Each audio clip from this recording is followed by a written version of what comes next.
just reaching out to the youths them, you know. Want make the youths them in Jamaica know, say, cause right now you have too much eyeglass. So right now, reaching out to all of the eyeglass them. I am chilling with the working class. I go dogs or sheep now lurks in class. Reason with the prefect who come first in class. Yes. Studying to be a doctor or a nurse in class. Yes. So now hear me say that juvenile right now, too much eyeglass up on the weed side. Yeah, we smoke marijuana, yes, but you don't know too much youth up on the road that rub up them and you have too much youth that drink too much alcohol. Right now we need to get out too much of this alcohol out of Jamaica. Upliftment, we could put in more work. When me a driver come down on the highway a while ago, me no say no farm, you know. When me in a Europe, me walking, when I'm driving on the street, you see some farming going on the highway. Jamaica, let's cultivate.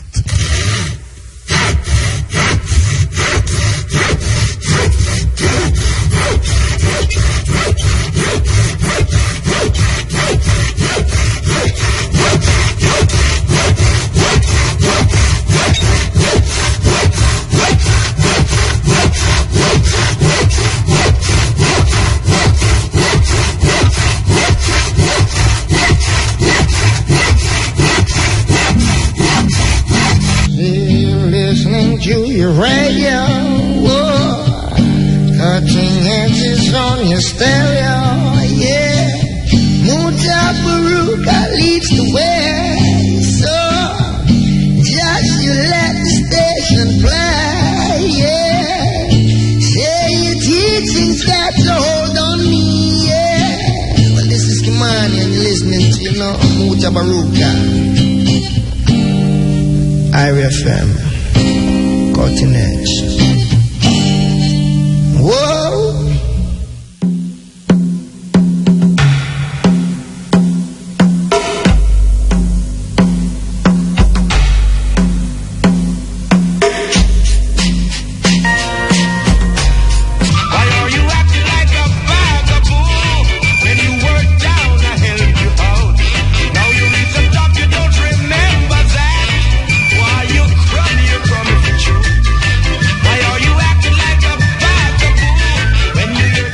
Bagaboo. Long time we not hear them word there.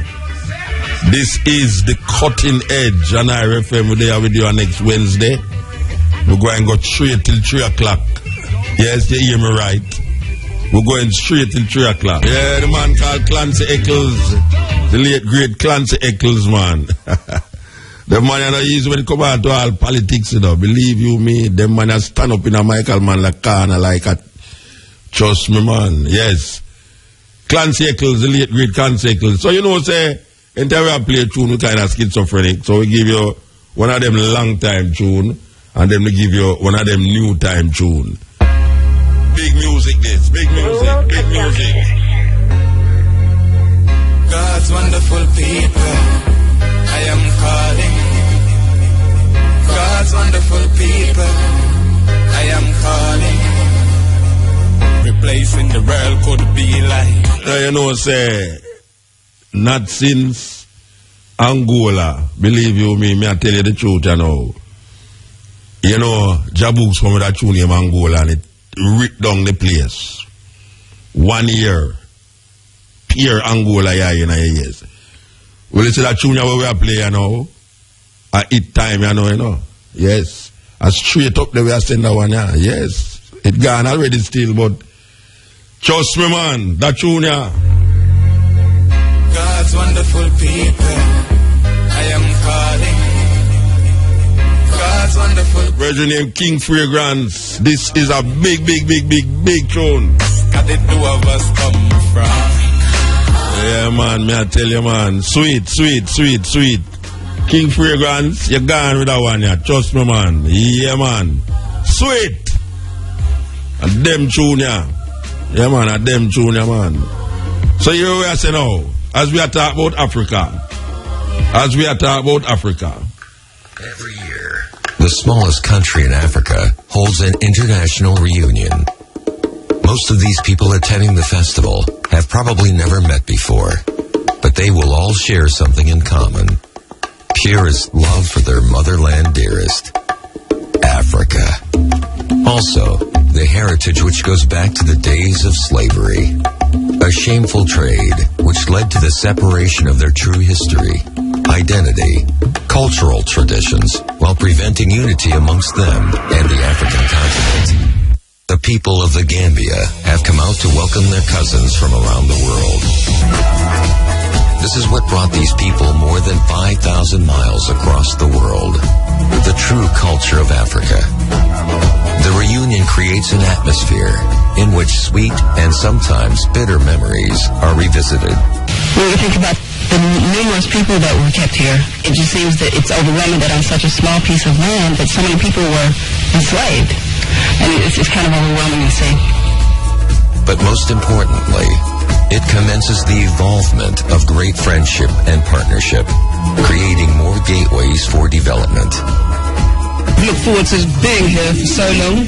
They've been working on the Roots Festival since last November when it was first introduced to us. And I've brought down quite a large delegation. There are at least approximately about 140 of us scattered throughout the several hotels. We are very privileged to be down here. A lot of this is our first time and it's like a dream come true. A lot of the people are Afro-Americans and Afro-Caribbean descendants, and they want this to be their home. They're looking to put down some permanent roots, investment opportunities. We've come to, with us teachers, nurses. We'd like to be swapping ideas and helping people we can help and contributing to the Gambia and the development. We look forward to coming back year after year with more and more people, and as I say, we're happy to be here. It's educational and it's entertaining. This and much more is what the annual International Roots Festival entails.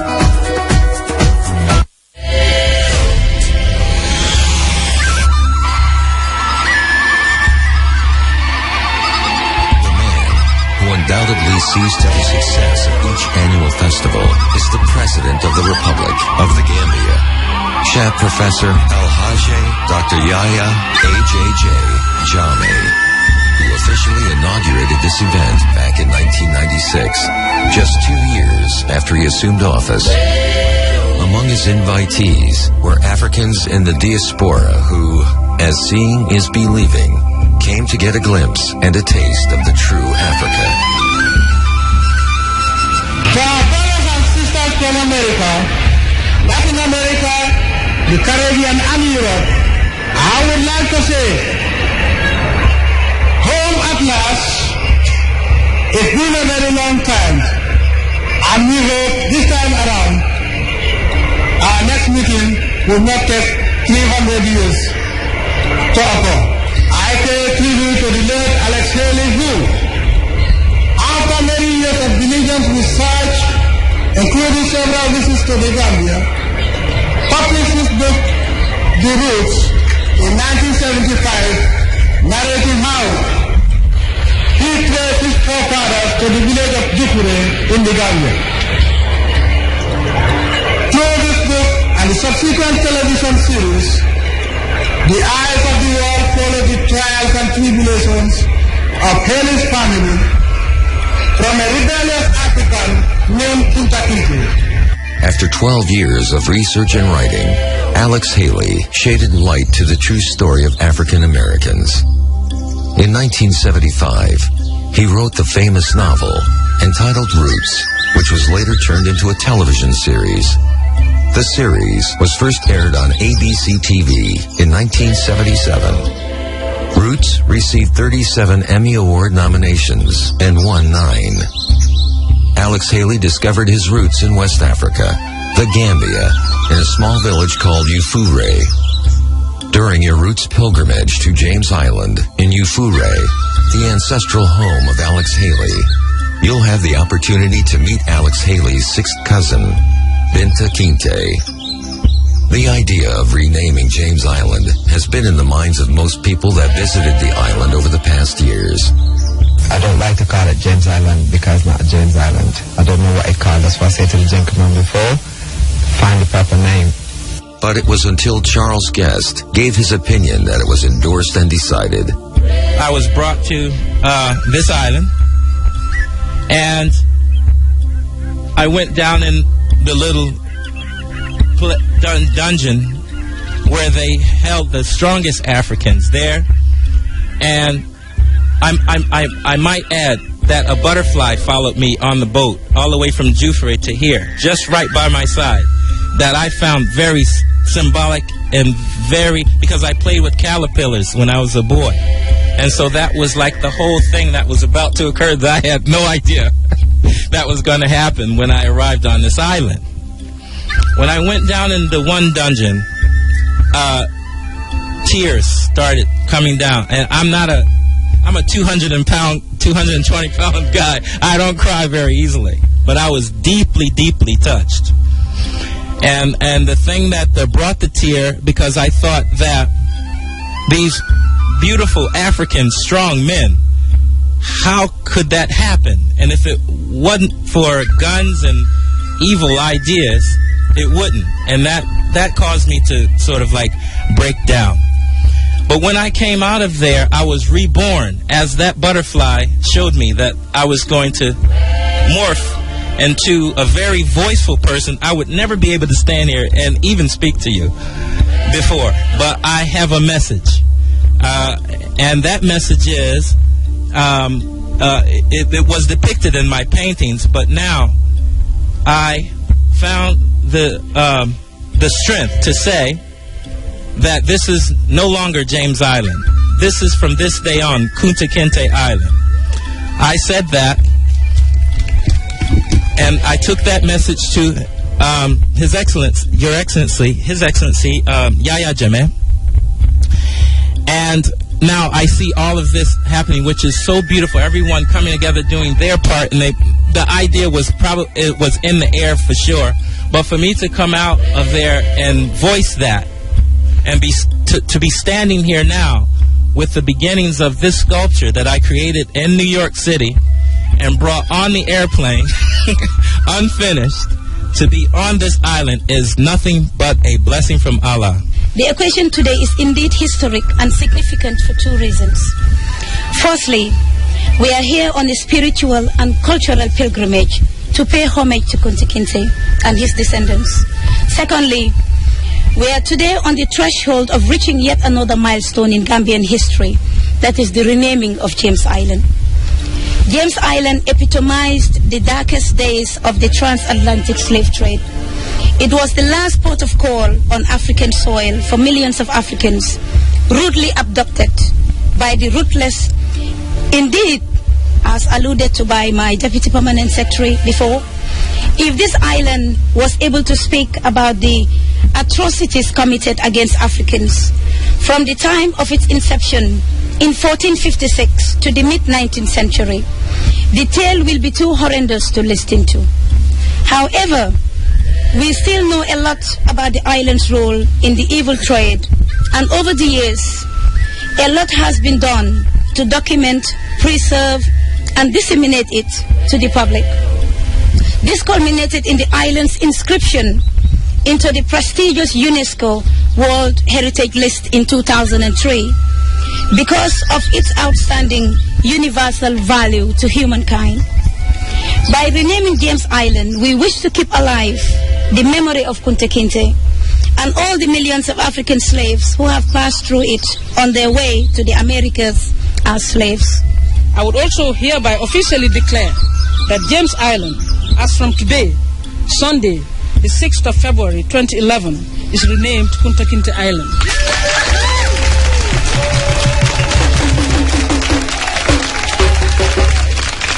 On Sunday, the 6th of February 2011, the island was renamed to Kunta Kinte Island to keep alive the memory of the brave Kunta Kinte, the great-grandfather of Alex Haley. Ethnic diversity has undoubtedly given the Gambia a unique identity. The people of the Gambia are drawn from more than 10 common tribes, each tribe with its own language, each with its own rich tradition and a history with which they can trace their ancestries. Even though their upbringing may seem different from the way other African descendants were brought up in the diaspora, there always remains that sense of similarity and familiarity amongst all. Come on! Everybody's saying welcome home, welcome home.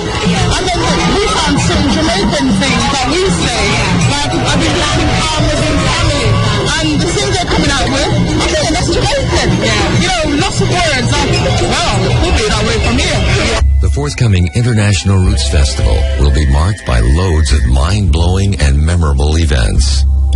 You'll be taken on a pilgrimage to Kunta Kinte Island, where you'll see vestiges of the slave trade, a trip down memory lane, and don't be surprised if you tear out during the entire tour. Yeah, I think I share that sentiment, being in that little room where they said they kept bad slaves who wouldn't cooperate until they got, docile or passive or whatever, until they could put them on the ship, just kind of speaks to the cruelty of the whole thing. It makes it more real. We think about it in the abstract, being Americans, but you being here gives us the opportunity to just kind of flesh that out and really appreciate the inhumanity of it, I guess. So it's been a good experience for us. The spiritual journey will also take you through a heritage trail that leads to San Domingo, a former Portuguese settlement where the occupiers had their gardens and symmetry. You'll be entertained with African music,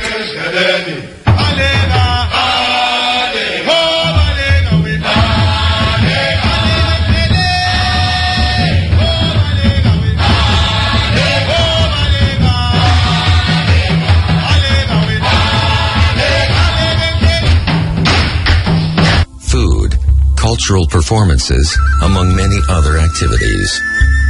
In addition to the friendliness and cultural activities you'll enjoy from the Gambian people, you'll be well taken care of in good quality hotels.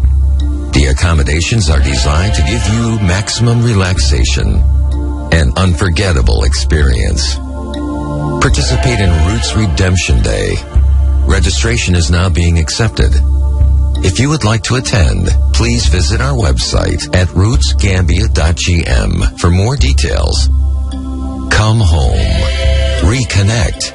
Reaffirm your African heritage. Rediscover your roots. And be at one with your people. The 11th International Roots Festival, 9th to 17th of May, 2014. R.E.F.M. Thought-provoking. Always smoking. You're listening to Foda Muse out of Gambia. You just listen to a small little, is really a promo for the Roots Festival in Gambia that starts next week, where we are told that quite a few ones from Jamaica will be going, making that trad. And we know a whole heap of one out of England and Atlanta who is leaving next week to go into Gambia. Yeah, this is Mutabaruka all the way from Kingston, Jamaica, saying I will be in Gambia to celebrate the 11th Annual International Roots Festival 2014 from May the 9th to May the 17th. I will be there, Mutabaruka. We are told that the famous conscious reggae dance, it is called today, it will be called Conscious Reggae Dance Party and Gambia Fundraising Dinner will take place on Friday, May the 2nd at Cafe Africa. That is which part Regal Theatre usually call it Regal Plaza now at Crossroads. And feature will be Luciano. Luciano went to Gambia to that festival. Mikey General also went to Gambia. We have poetess Sharon Paris will be there. We have Caveman. We yell up Caveman. Why yell up Caveman? Trust me, man. Why yell up Caveman? And we have, I think Sizzla. Sizzla is the reggae ambassador for the festival. So we see that Sizzla will also be there tomorrow also. And yours truly will be there. So a lot of the ones them who is on this program here is either going or have been there before. This is the cutting edge on RFM. My phone rang, and when I answered it, it was Kojo Namdi, the journalist. And his words to me were, what you doing? I said, just here at home. He said, you sitting or you standing? I thought it rather strange. I said, I'm actually lying in bed. He said, good. He said, boy, they just killed Walter. The Prime Minister of Jamaica, a black man, he looks black anyway, he was approached with a request to let African history and an African language, Swahili, be taught in the schools. And he said, no, we can't have any of that. He gave some reason, a curious reason, something about there being so many different races in Jamaica. Very curious. 95% of the people are black, but he can't teach an African language. On a Sunday morning, there could be 200, 300 people just sitting around. He was expelled from Jamaica because the intelligence services reported to their political bosses that he was conspiring with Rastafarians to attack tourists. And it was on that basis, in fact, that the Jamaican cabinet met in October 1968 and declared him persona non grata. When Walter Rodney was banned from Jamaica in 1968, the Manleys were silent and they were complicit in the ban. And the Michael Manley, even when he was a radical, as a socialist, never lifted the ban from Walter Rodney. You're accumulating weapons, you're accumulating equipment of various kinds. A certain amount of that was coming from the military. Whenever someone is about to make a gift to you of a Beretta, you can't send someone to collect it. This is what CLR, I think, was attempting to say. What Burnham was hoping is that the anti-personnel bomber, because it was a walkie-talkie, that Walter would have somebody close to the whole part of his body, and it blew his head off, so he couldn't be identified, and they could have played a game which they had planned to play. But Walter and dead man, he was gone to Africa, this man's around the country, even though we got the passport. I think Burnham was so insensitive that was his scenario. I have absolute faith in truth. The only eyewitness, the brother of the late Dr. Rodney, said that the car was parked, said that they had obtained illegally a walkie-talkie and they were fiddling with it. Well, it's left to your prejudices as to whether you believe it's a walkie-talkie they were attempting to obtain. And then further, significantly, they were parked near the chair, Now, what complicity do we have in it? But my position is that Walter's death is a political assassination, that Walter's death must be seen as something positive, and if the government wants to hold on to the body, they can bury themselves.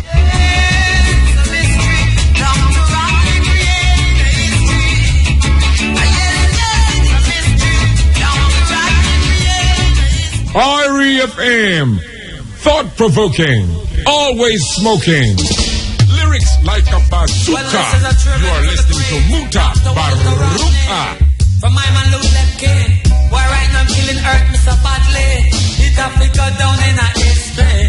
Me come to tell you about the great Walter Rodney. Hear me now. You are listening to Mutabaruka. Dealt with, comprehensive, and closure provided in this matter. With those words, the government's chief spokesperson, Dr. Roger Luncheon, announced the reason President Donald Ramotar intends to rope in international experts to probe the death of Dr. Walter Rodney 33 years ago. Dr. Rodney, known as a historian and political activist, was killed on June 13, 1980, when a bomb exploded in the car he was traveling in. He was 38 years old at the time. Rodney's brother, who suffered injuries during the explosion, claimed that an army officer named Gregory Smith had given Rodney the bomb which killed him. Smith escaped to French Guiana, where he died 11 years ago. There have been claims that Rodney's assassination was set up by the government of Forbes Burnham, whom Rodney was opposed to. Burnham's party, the PNC, continues to vehemently deny those allegations. The current government believes that the matter of how exactly Rodney was killed and by whom needs to be settled once and for all, and his family is the one coming up with the information that fueled the decision of the president to set up the International Commission of Inquiry. The family has presented and is presenting substantial arguments for this matter, his murder, his assassination, to be inquired into definitively and to bring an end to the speculation that surrounds the cause, involvement, and of course motives. After his assassination, Rodney received several honors. Among them, in 1993, the government of Dr. Cheddi Jagan posthumously gave Rodney the country's highest national award, the Order of Excellence, and the Walter Rodney Chair in History was established at the University of Guyana. For Capital News, Neil Marks. Yes, Walter Rodney is in the news again because there is a commission that is being put in place to examine this assassination and the events surrounding this killing of one of Africa's great Pan-Africanists who came to Jamaica and ground with the Rastafari brethren and sistering them. Now, the thing about it that I used to go to school when I hear about this thing. And I remember Hugh Lawson Shearer. And we have to talk about Hugh Lawson Shearer. He was the blackest prime minister that Jamaica had ever seen. Even though when him leave office, he was very, very brown. I don't know how the man there start out in a one color and reach a next color, but apart from that, well, those of you who name you last year right now, get a $5,000 bill. Because the man they gone on all money, you know. Get a $5,000 bill and you will see who name you last Shearer. Walter Rodney. A lot of ones who listen to this program might not know who is Walter Rodney. There is a book, it's famous book, How Europe Underdeveloped Africa. Big book when we are at school. Because at them book that we are read when we are at school in them time there. Teenager youth, them are read them book there. How Europe Underdeveloped Africa. And I have a little one named Grounding with My Brothers. And I know that Rupert Lewis wrote a book about him. But we want to just say it's ironical that the blackest prime minister where Jamaica ever saw was the one that was responsible for not even realizing that the people in Jamaica were of African stock. So when the call was made for an African language, it was a no-no. As a matter of fact, it was Hugh Lawson Shearer who banned all black books referring to blackness and Africanness in the island. I remember we had to throw away a whole heap of book down the gully because just as we move it out of the place, and we can't call the man them name now because it's gone long time. Remember Ben Broody, remember Loxley Comrie, remember Julian Jingles. And as a school youth, me move amongst them man there, and when the cry God say, them are going to raid the place, we did have to move out the book them. Because the police catch you with them book, there's like them catch you with ganja. Them book they get banned, the autobiography of Malcolm X.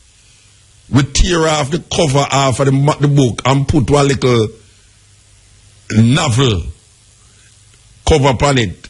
That's when we are read it. People believe there's a little love fiction we are read, not knowing that it was the autobiography of Malcolm X. We couldn't wear any colors that look like Marcus Garvey color under the blackest prime minister. the blackest prime minister, ban the books them that was deemed to be dealing with blackness, because in a freedom thinking, Jamaica is a out of many one people country. Therefore, there was no need. Just like how we say, a young politician named Damian Crawford come now and say there's no need for a Black History Month. This thing is a perpetual thing, you know. It's a perpetual thing. Because I know that Damian Crawford, in a Jewish era time, maybe never born, I was a little boy. And now him come echo one of the same sentiments that Black History Month is relevant in America, it's not relevant here. So Shearer say African language is not relevant here.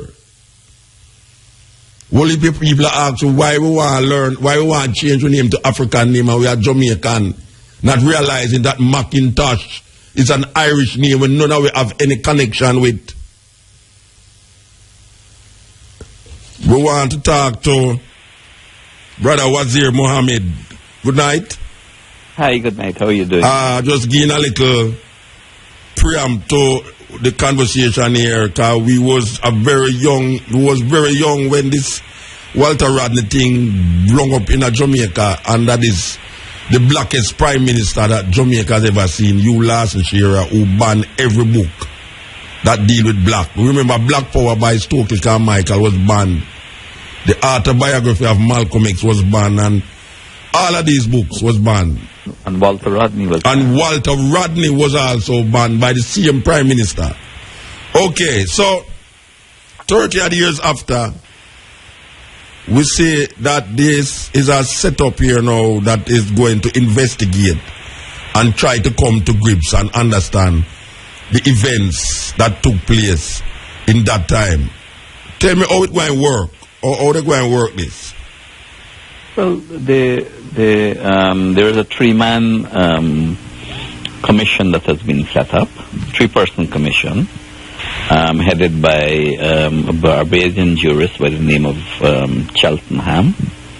On it is another Trinidadian jurist by the name of Sinat Jairam. And then there is a Jamaican jurist, a woman, Brown. So they're sitting in Guyana. Their first session this week. They're meeting for 4 days this week. They began on Monday. Today being May Day, they're not going to meet today, but they're going to conclude their first session on Friday. And then they said that they're going to meet again at the end of May. I don't know for how long. Yeah. But they're taking evidence from witnesses who have something to say about the events that led up to the assassination of Walter Rodney. So that is what is going on. I mean, the commission is meeting publicly. The hearings are streamed live on the internet. It's open to the public. Okay, you can tell us. Okay, yes. How we go about that? How go get it? Well, you can get it. It's streamed live on the internet on NCN Television Guyana.com. NCN, okay. NCN, yeah. NCN, National Communication Network of Guyana, yes. Television. Anybody can Google that on the internet and be able to access the live stream. Yeah. I could send you a link to that. Yes. by email. Okay. So if you send me an email, yeah, you can send it, and we can be reached at justiceforwalterrodney@gmail.com. Okay, justiceforwalterrodney@gmail.com. That, yes, is one word, justiceforwalterrodney@gmail.com. We have established an international committee. So to educate people and to bring pressure on this commission to ensure that it does its work. Yeah. All right. So we call. Yeah. No, continue. So we are calling on all friends of Walter Rodney, friends of social justice, people who are interested in the future of the working people, to pay attention to this process. Yes. All right. Any member of the public, anybody, any organization, any institution can access the commission, can write to the Commission of Inquiry. Mm-hmm. The Commission of Inquiry's email address is walterrodneysecretariat@gmail.com. Okay, all right. Let me ask you a question now. Mm-hmm. Mr. Burnham has been pointed at over the years.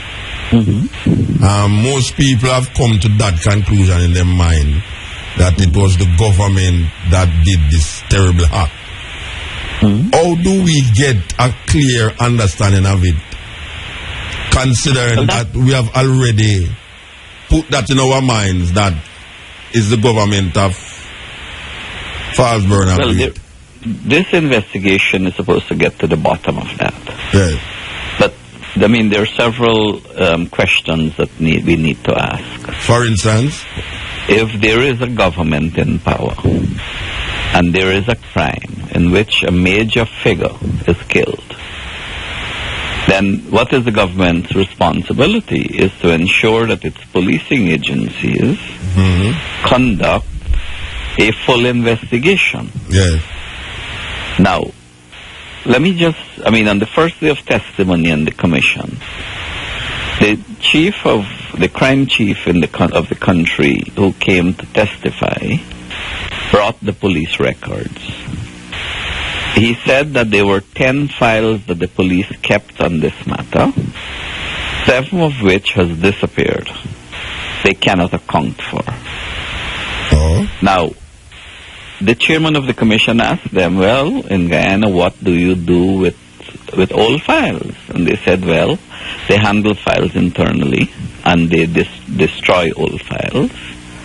And the chairman said, well, in a normal country, old files, especially important files like this, would be sent to the National Archives. The problem here has to do with the failure of the state, and Burnham was in charge of the state, of the government.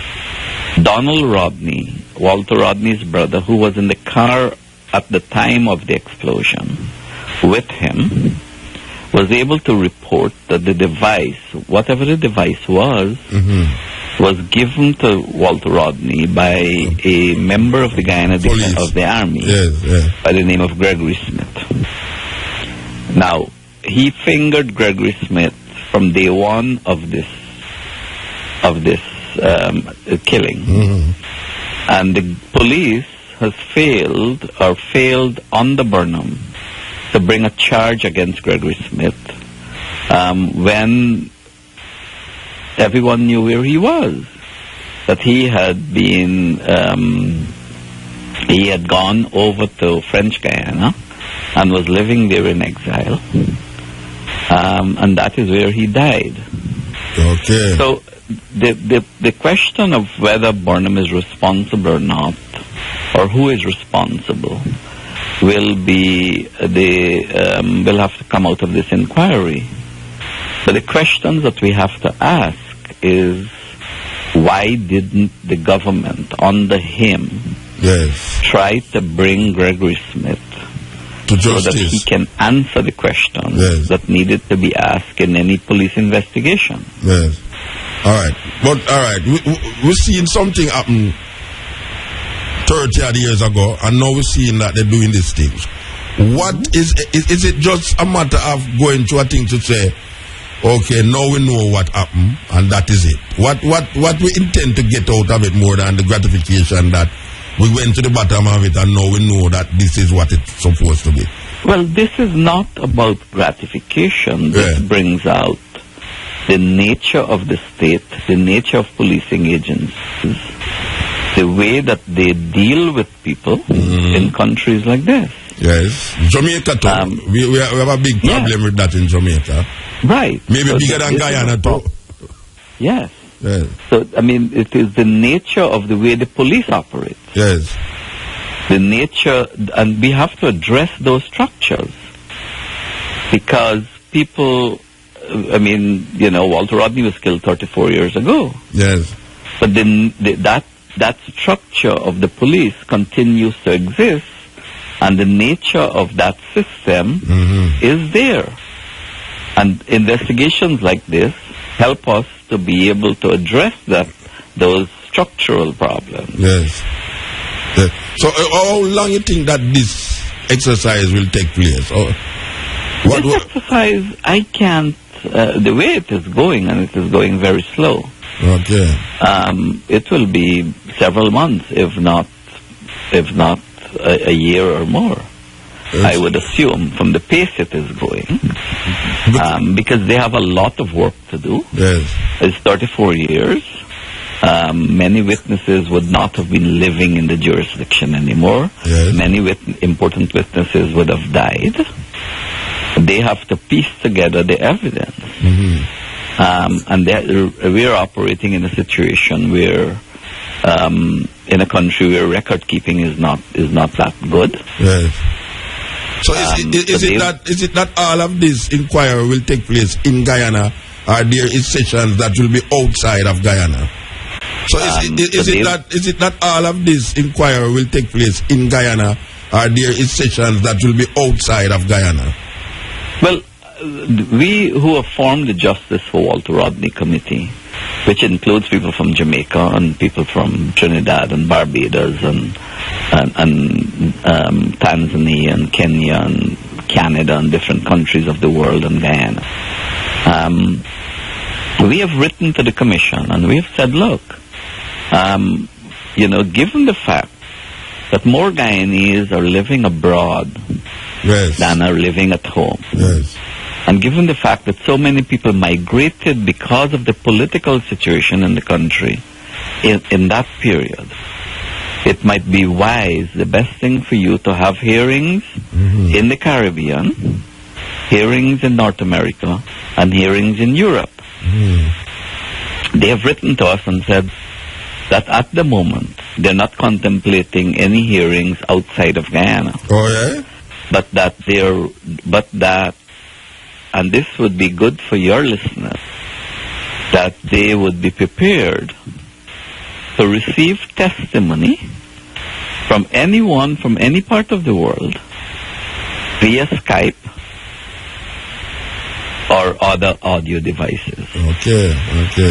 So if there is someone in Jamaica among your listeners who believe that they need to address this commission, they could actually send a letter to the Commission at the email address I give you, Walter Rodney Secretariat at gmail.com, and say, look, I have something to contribute to this inquiry,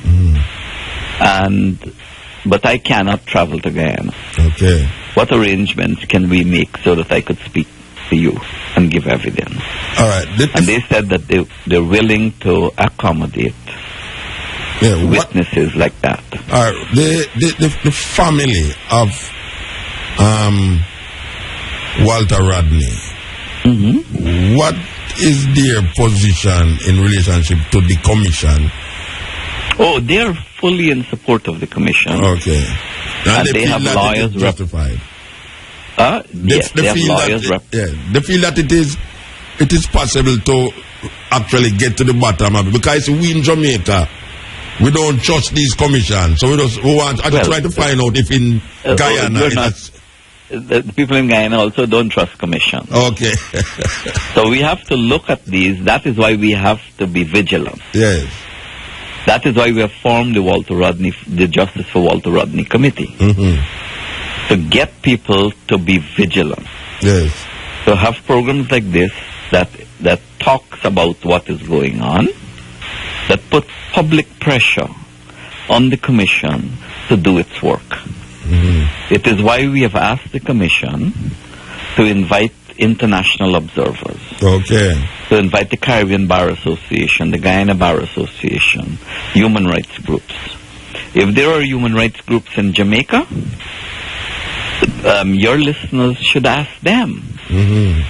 So to tell the commission, get involved, yes, that we want to be involved. Yes.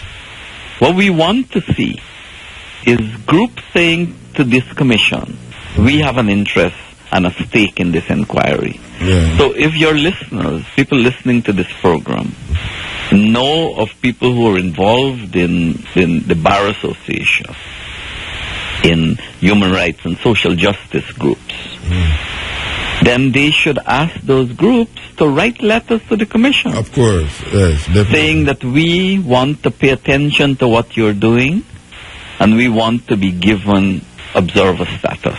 Yes, yes. To observe what you're doing. All right. And anybody can write to the Walter Rodney Secretariat at gmail.com. All right. Let us dress forward a little. And there's a group of people that I know listen to this program that them never born when Walter Rodney get assassinated because it is 30-year-old. So they might figure I was only 22. Well, them never born. So right. All right. So they might be hearing and say, so who them talk about? Who named Walter Rodney? Give us a little synopsis of who is Walter Rodney? Why should we be interested in Walter Rodney? And why should young people now grasp this as part of their struggle in relationship to something that happened before them born? Who is this Walter Rodney really? Walter Rodney was a Guyana scholar. He came from very humble beginnings. His parents were working people. So he's a normal person. He was a normal person who got a Guyana scholarship and who went to London to study. And he studied at the school of University of London School of Oriental and African Studies. So he concentrated his studies on the condition of the African people.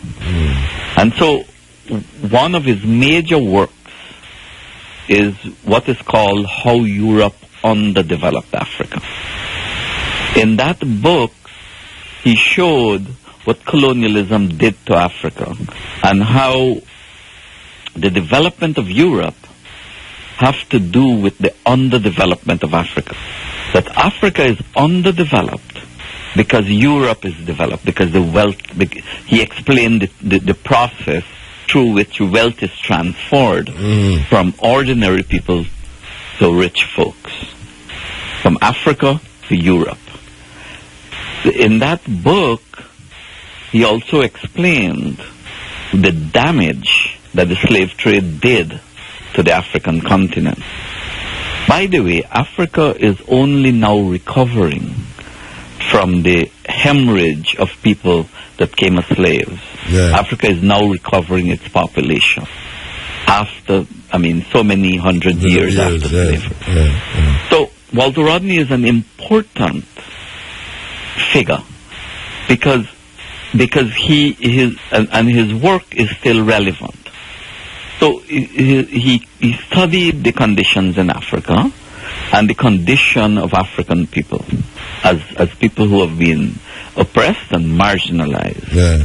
So he came to teach at the University of the West Indies, and while he was at the University of the West Indies in the late 60s, he never confines himself to the university itself. That he was grounding with the what is called grounding with his brothers in the poor communities of Jamaica. And because he was teaching ordinary working people to how to understand their oppression, why they're suffering, the government of Jamaica under Hugh Shearer decided to ban him from Jamaica. So he could not work in Jamaica. And then he attempted to return to Guyana to work. And he got an appointment to the University of Guyana. And the government of Guyana decided that also, he's a born Guyanese, decided to rescind his appointment to the University of Guyana. So they said that you cannot work in Guyana also. But as a Guyanese citizen, although they denied him that opportunity to work in Guyana, he remained at home. And he began to teach the working people in Guyana about the reasons why they're oppressed, why their condition is bad. Wasn't he at one time teaching in Tanzania? Wasn't he one time in Tanzania? He was also one time in Tanzania at the University of Dar es Salaam. So he is this great African scholar that young people, students need to pay attention to. There's a lot of information out there. In fact, in relation to Jamaica, there is a little booklet that is produced by some of his lectures in Jamaica called Grounding with My Brothers. Yes, very, very important. And students, young people who were not born in that period, need to read that book. You can Google that book. It is not expensive. And every young child who wants to know who this man Walter Rodney was should get a copy of Grounding with My Brothers. Definitely.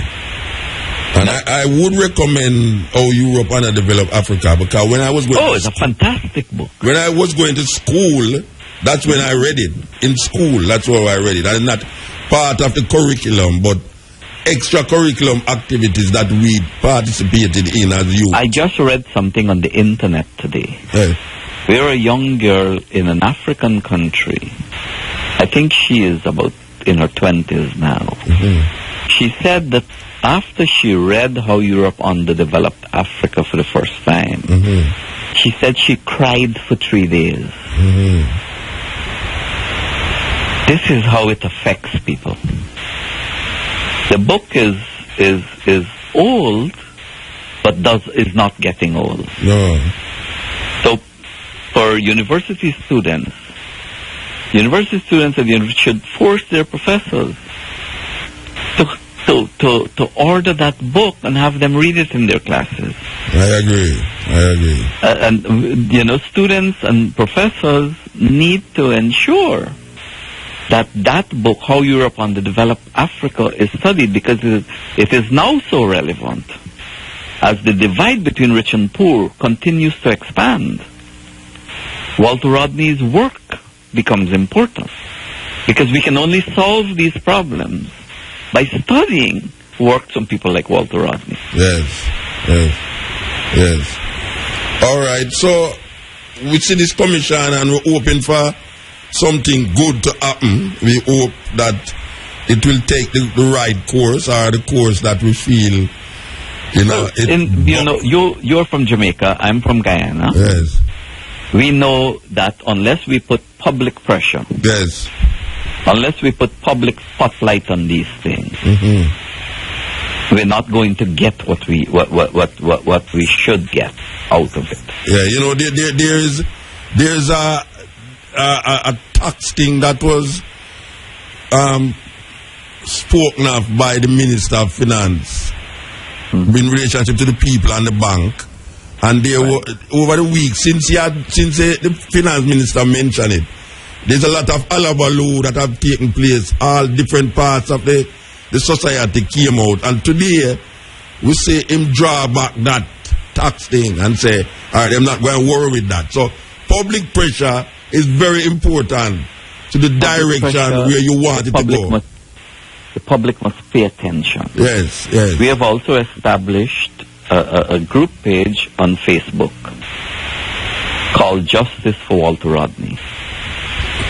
Yes. And we invite people to join that group and join that discussion. Because on that page, we're putting the proceedings as it goes, the podcast of the proceedings every day. Yes. You see?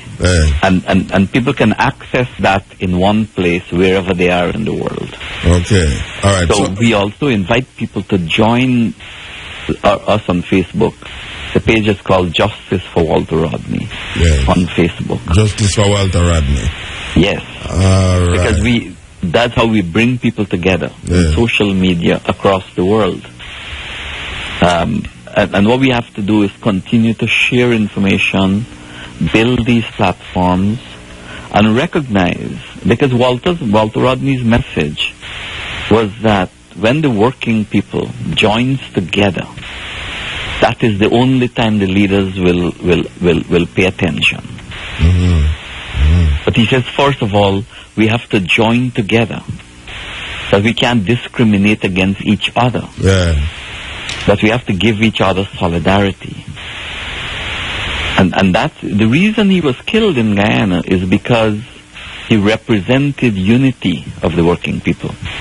Because he represented that coming together of the main group of the population who are East Indians, and the single largest minority of the population who are African Guyanese. And he brought those two groups together. And that represented a new power. And that is why they had to kill him. Because of that newfound power in the society. Because he represented that unity. And that is why Ushira had to ban him from Jamaica.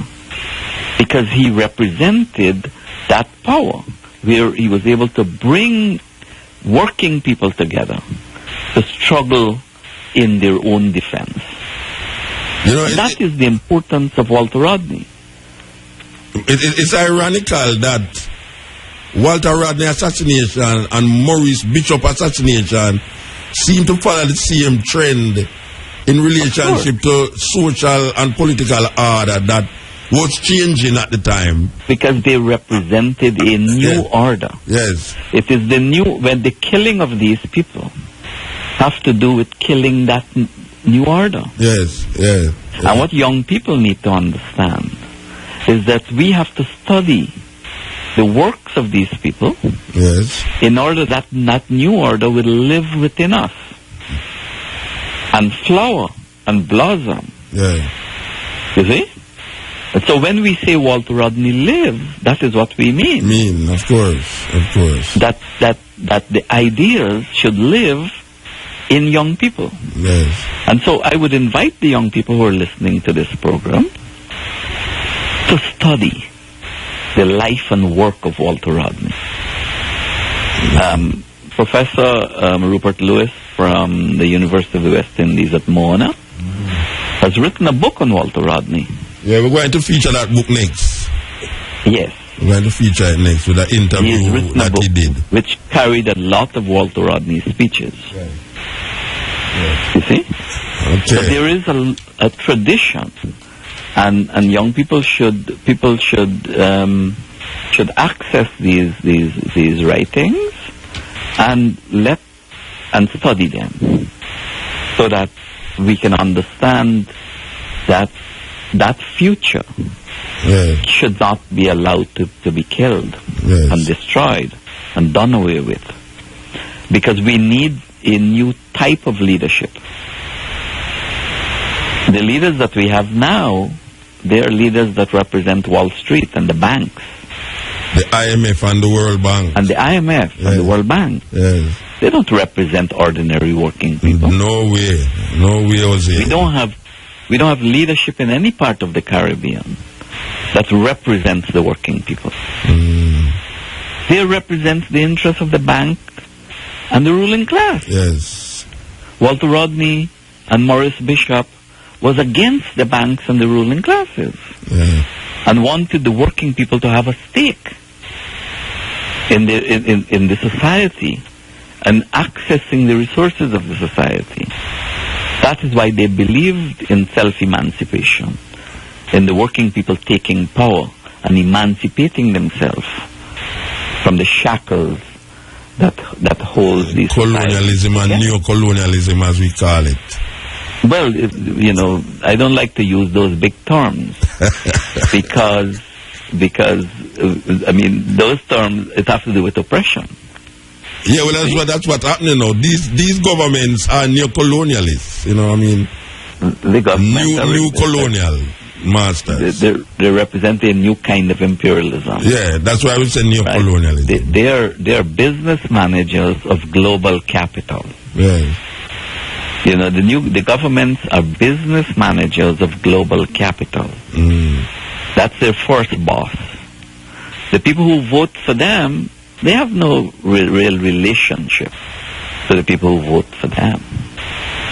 I mean, so that is what they represent. I mean, and you look at all the budgets produced by all the governments, all the programs. What are they doing? I mean, country after country in the Caribbean. I mean, can ordinary workers travel from country to country freely in the Caribbean? No. Only business people can travel freely. But you know, no, we have a sticky wicket here now, where the Minister of Finance, Peter Phillips, was part of the attack on the government of Jamaica for not allowing Walter Rodney to be here. He was one of the radicals in that time who was against this idea of banning Walter Rodney. Now he's part of that structure that Walter Rodney was fighting against. It's really ironical. They become trapped in the structure. Yeah. They become trapped in the structure because there is no political movement of the working people with ideas about change and how to change that structure. Where are the political movements from the ground up? What has happened to the movements that developed in the 1970s and in the 1980s? They got gulped up by the same system that was supposed to be against. Because most of the people swallowed up by this system. Yeah, most of the people that we see now in government was part of that. Where are these people that were supposed to have changed it? Yes. As a youth. Yeah.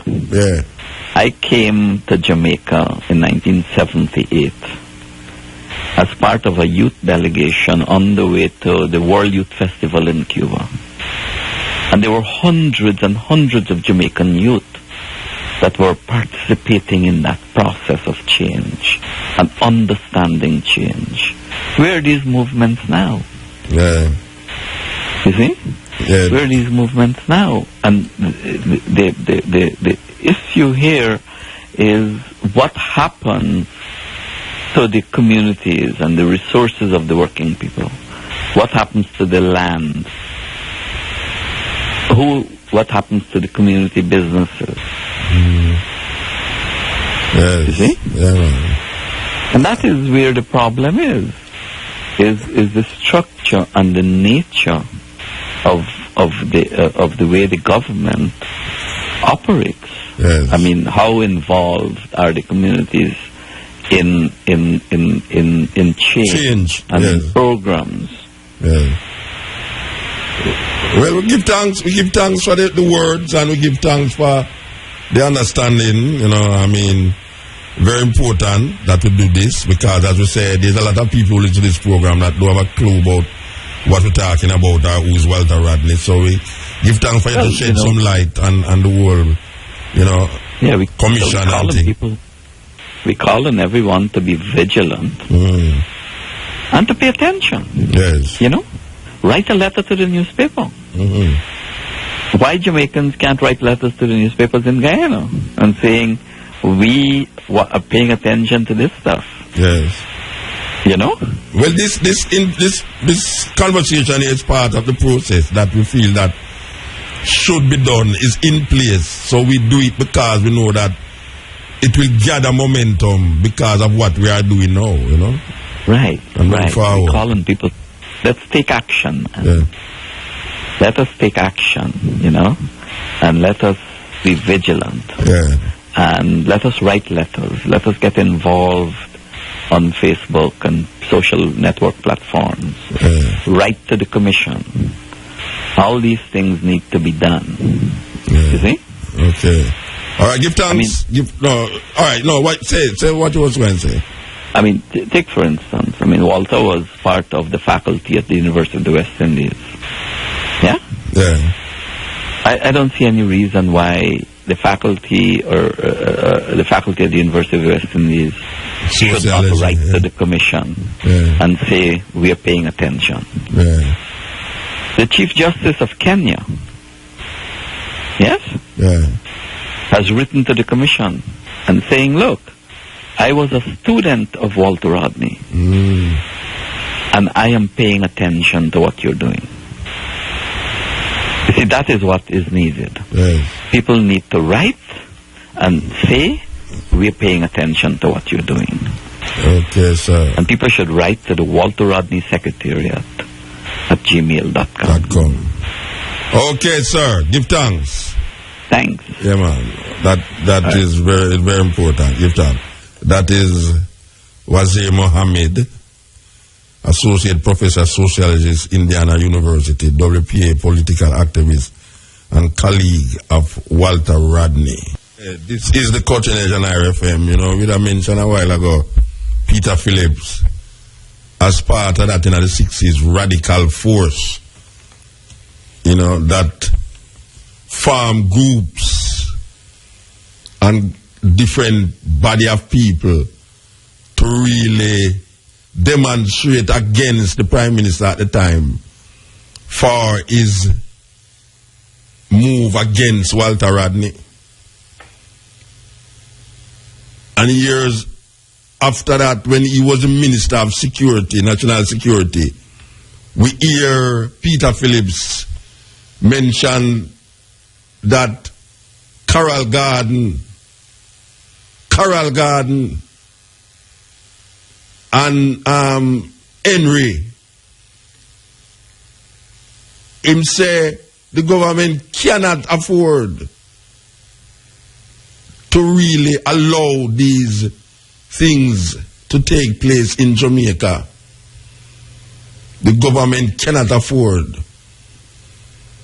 to allow these things. We're not telling the government to allow things still, but given who him was supposed to be at the time, and given that we know, say, Carroll Garden wasn't it's not Rasta. It's not Rasta cause it. It's the society.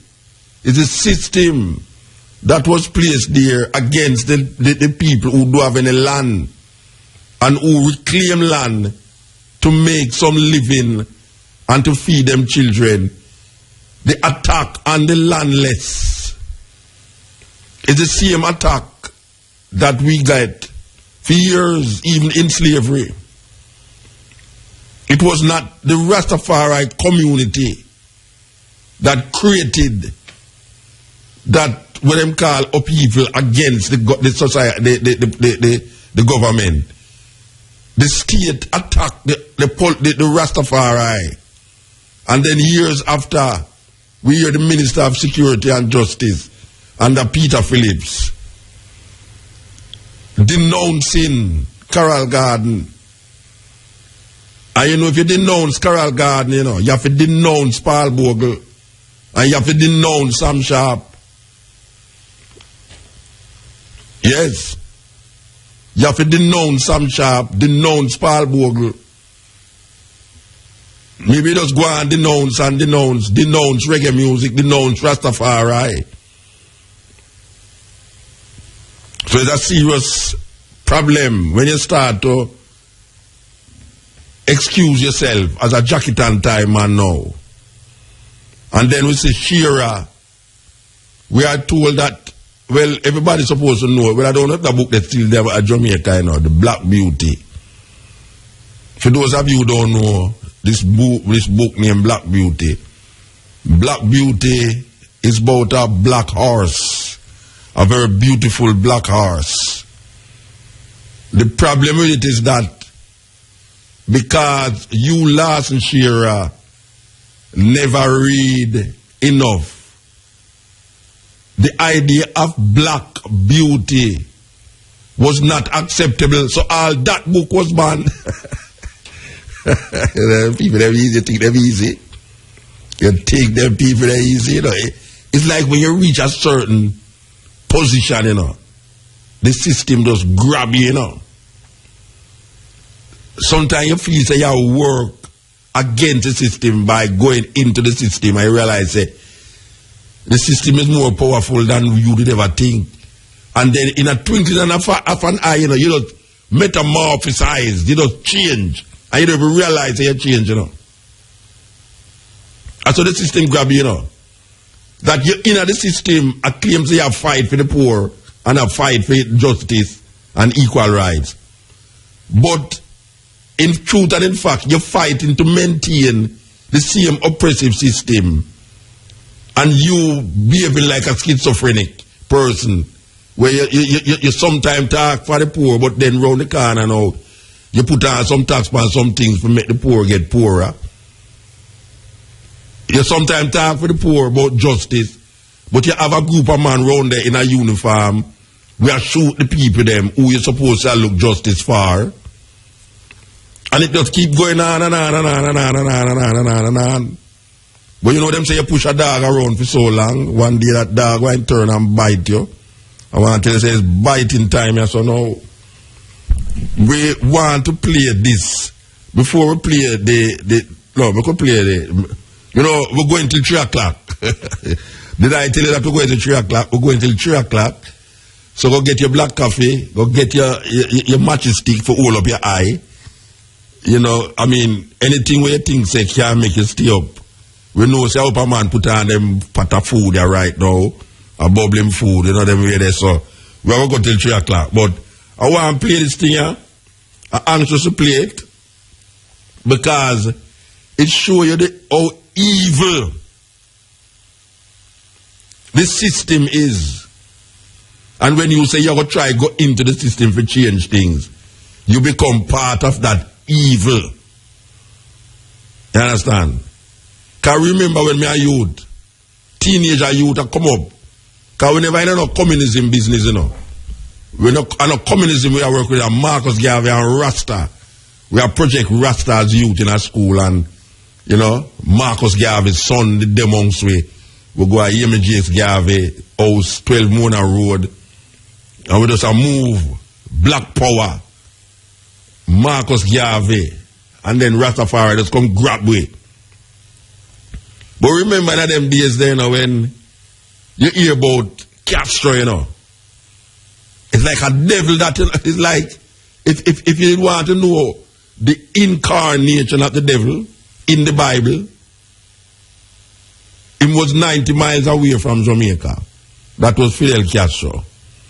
And remember also that there was a war that was going to start during the time of Kennedy against Cuba,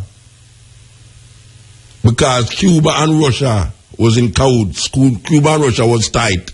As a matter of fact, a whole heap of the economical support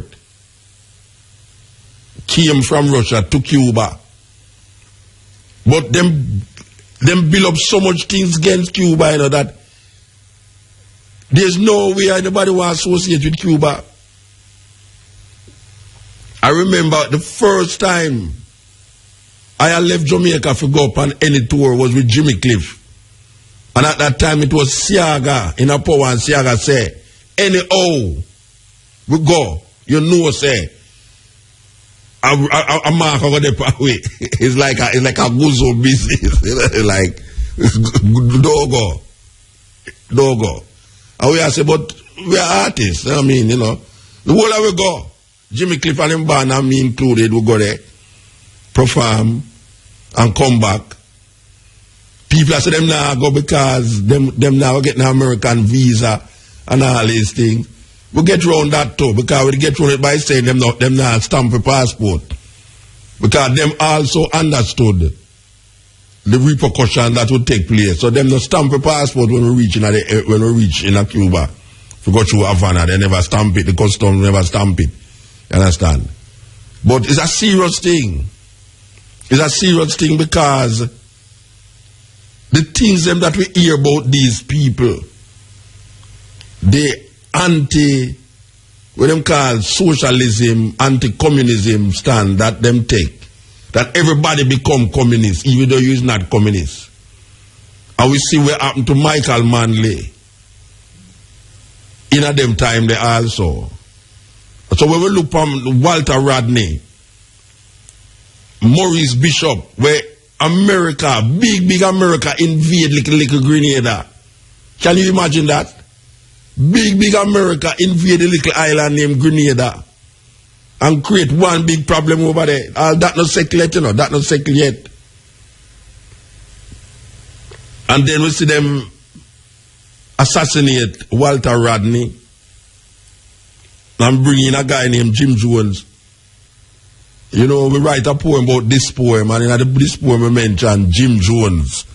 A whole heap of people don't even know who was Jim Jones. But it's very important that you go find out these things, you know. Because these are the things that when we remember these things, you know, there's no way we can follow this the part of how the system work, because we realize that the system is not for the people. The man named Jim Jones was a preacher. In the name of the Lord, he make about 300 odd people drink poison in a Guyana. White man go to Guyana, set up him different that and that and that, and he was placed there legally, and it became one of the biggest mass suicide ever. Mass suicide. He make 300 odd people take poison, drink poison, and dead. That they make a movie about it, you know. They make a movie about it. This guy named Jim Jones. I will mention it in the poem. This poem shall speak of Jim Jones. You understand? The Ku Klux Klan riots in Brixton, Jim Jones. But these people use propaganda machinery to devastate the minds of the people, like them come poison all the flower over here, so we don't know, kill all the big tall coconut tree them, and make it look like a normal thing happen. Like some disease take over the land and them put the disease there. But when you go to your computer and Google a thing named Operation Northwood. Operation Northwood. It's a serious thing, Operation Northwood. I want to play a little clip here from this Operation Northwood, and then we'll go back into Walter Rodney. But everything connected. Everything connected.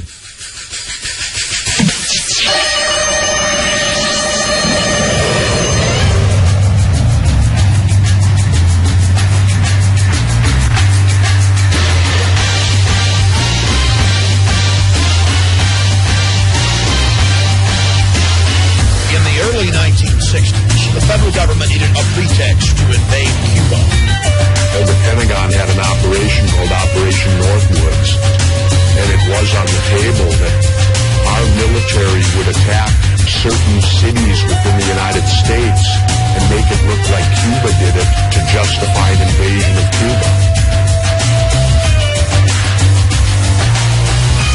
And the idea was to have U.S. personnel from the CIA and other places secretly create terrorism in the United States. The documents actually said people would be shot on American streets, bombs would be blown up.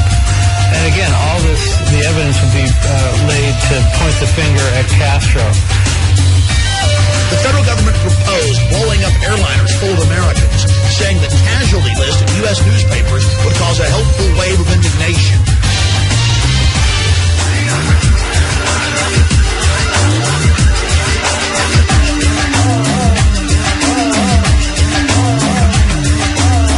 They had a very complex plan where they were going to take an aircraft and load it with CIA people who looked like college students, have it take off from an airport in Miami with a lot of publicity, and then it would quickly, after it got into the air, land at a secret CIA base. At that same time, an identical plane would take off from that CIA base, except this plane would be empty, and it would be remotely piloted from the ground. It was a drone plane that would be very similar to the passenger plane that had just taken off.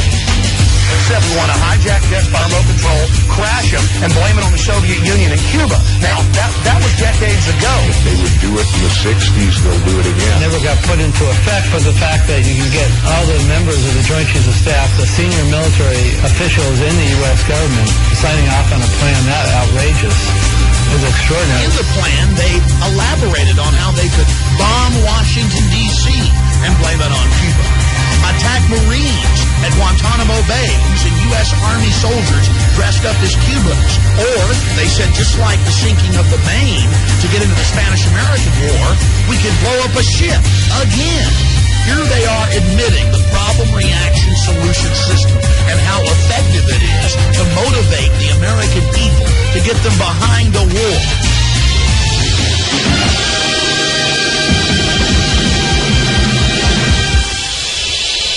And if you believe that the war in Syria,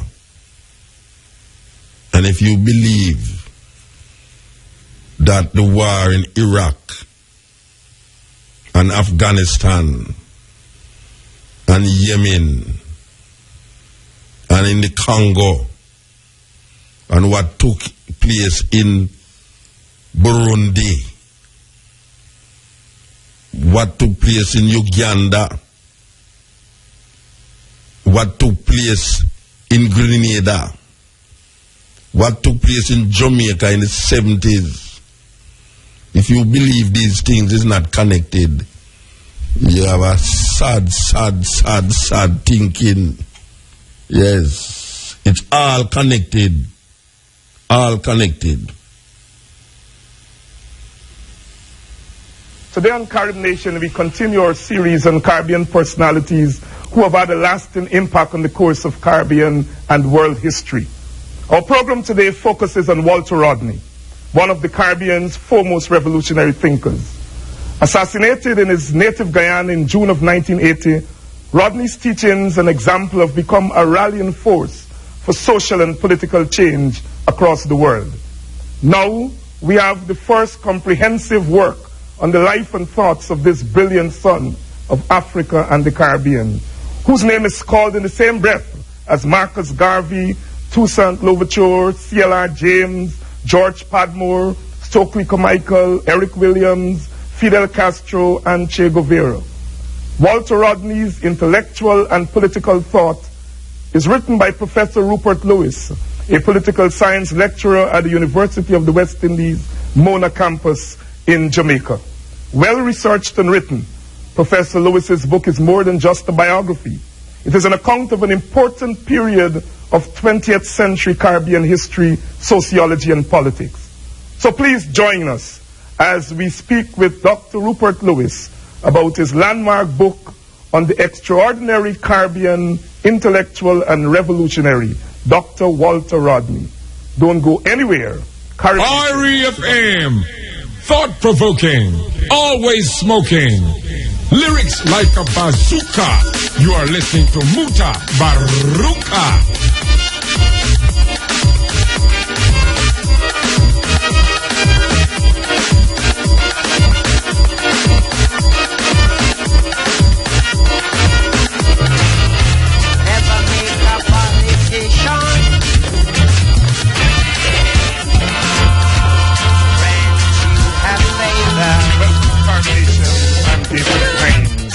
Today we focus on Walter Rodney, and I have with me in the studio none other than Dr. Rupert Lewis, professor of political science, actually political thought, at the University of the West Indies in Mona. Professor Lewis, we met some time ago, a couple of months ago, at the Walter Rodney's conference in New York, and ever since then I've been eagerly awaiting this book. Let's do the usual first and ask the questions that everybody will ask. That is, how you came to write this book on Walter Rodney. Well, David, the reason has to do with the students I teach. What you found in the 1980s is that although Walter Rodney was assassinated in June 1980, the generation of students that I taught in the late 80s, even some Guyanese students, did not really know very much about Walter Rodney, who he was, what he stood for, what his writings were about. Some, of course, had encountered how Europe underdeveloped Africa. Jamaicans knew about his the experience in 1968, October, when he was banned and there were mass demonstrations in Kingston. Others, when I traveled to Tanzania, knew about his Tanzanian experience. And what I wanted to do was to put together the different facets of Walter Rodney's life into one book where people could examine him both in relation to his revolutionary political activity in Jamaica, in Guyana, in Tanzania, his connection with the African liberation movements, his work as a pioneer historian of Africa, of the Caribbean, his work as an intellectual analyzing the contemporary Caribbean, the contemporary black world in relationship to Western imperialism. So to put together a portrait of Walter Rodney as a basis for a more comprehensive way of presenting him to a younger public. If I had been concerned exclusively with my own generation, it would have been a different kind of a book where you're working with people who shared your assumptions and shared your political activities. But when you're working with students who are removed from that, then you have to approach the text in a different way. And as time passes along, people are less familiar with the circumstances of the 60s and 70s, with the personalities that emerge, and therefore you have to represent that experience, whether through Walter Rodney or through other revolutionary thinkers, in a way which enables the younger people to do their own thing in relationship to how they assess the situation in the world in which they find themselves, how they draw out their own potential, how the working people are aware of what has gone on before them. And Walter Rodney's important idea of self-emancipation as a person coming from the working people himself and being very committed to his own class of people. I think this is what I try to do in the book, to enable people to understand in a comprehensive way the varied activities of Walter Rodney. Let me pin you down on this question that you raised in the very first sentence, and that is that a number of Caribbean people, students and... Yeah, this is the Cutting Edge on IRFM. We're there with you. The time is 3 minutes past the hour of 12 o'clock.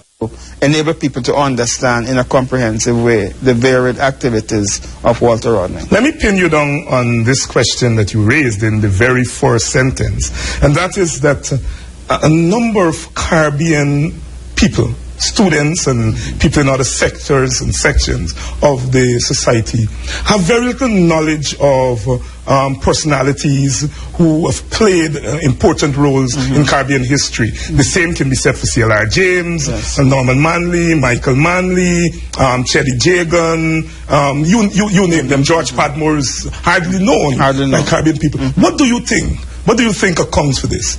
I think it has to do with the continued colonial character of our educational system, even in the Caribbean.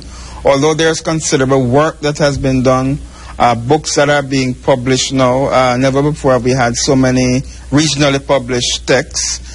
There's still a need for continued valorization of our own contribution to world culture, world civilization. And that sense is not easy to develop even among ourselves, because there's this feeling of inadequacy.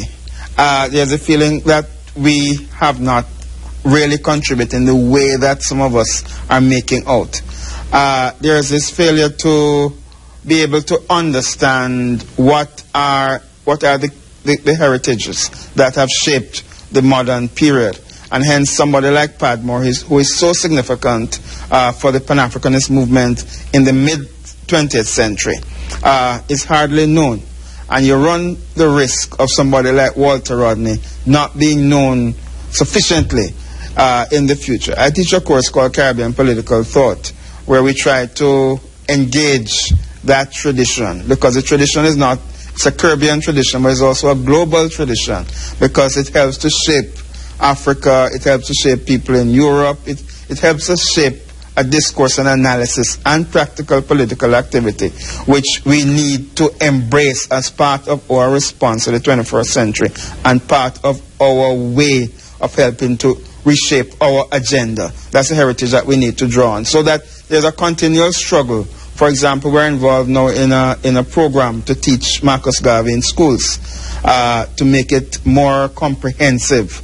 There are elements of it, but it's all part of the same struggle to involve Walter Rodney and to try to shape an intellectual tradition which is what I'm trying to contribute to in the book. And other people have contributed to that by virtue of their work on other individuals. But it is this self-conscious shaping of an intellectual tradition. And therefore, in the same way that the Europeans have done it, you go over the same people over and over again in order to be able to extract from their work the essential elements in order to fine-tune for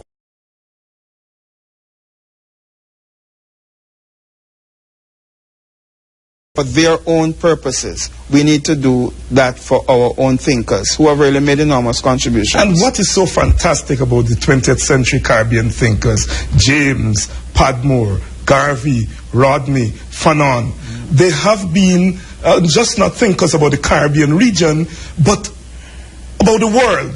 I mean, Rodney is probably better known in Africa than he is in the Caribbean. In a sense, they're universal men and women who have shaped not only the history of helped to shape not only the history of the Caribbean, but the history of the world. What do you think, again, what do you think accounts for this kind of product coming out of the Caribbean that goes onto the world stage and act in the way that it has acted? I think what accounts, there are two reasons. One is that small territories, in this case a small coastal part of the South American continent, in the case of Guyana, but being part of a wider framework, because it was part of the framework of the British Empire. So you're connected to India, you're connected to Africa by virtue of the populations that were placed on that small coastal strip of land. So you're involved automatically with global issues. You're involved with Britain, you're involved with continental Africa, you're involved with you're involved with the Indian subcontinent. You're involved also with other parts of the world, Chinese, Asia, Portuguese, people and so on. And when you try to develop a program of reform, of change, you are involved with international issues. You can't help, because these territories have been projects of the European expansion over the last 500 years. So when you encounter this, you're also dealing with the experience of whether Africans in Brazil or African Americans in the United States. You immediately see the similarities and the similar agendas that one needs to develop in order to liberate people, in order to develop a program of reform. So no matter what you touch, if you have to make a difference in the small situations, whether it's coastal, whether it is the continental coastal strip, or in the islands of the Caribbean, you are involved with global issues, because the projects were the early form of globalization, whereas we are now, as some people would argue, in the second stage of globalization. We are products of that first globalization, and hence our world has been a very complex world of cultures, complex world of economics, modern economic systems, complex world of trade relationships, complex world of racial aggregations, as it were, that are brought together in this project that Europe created.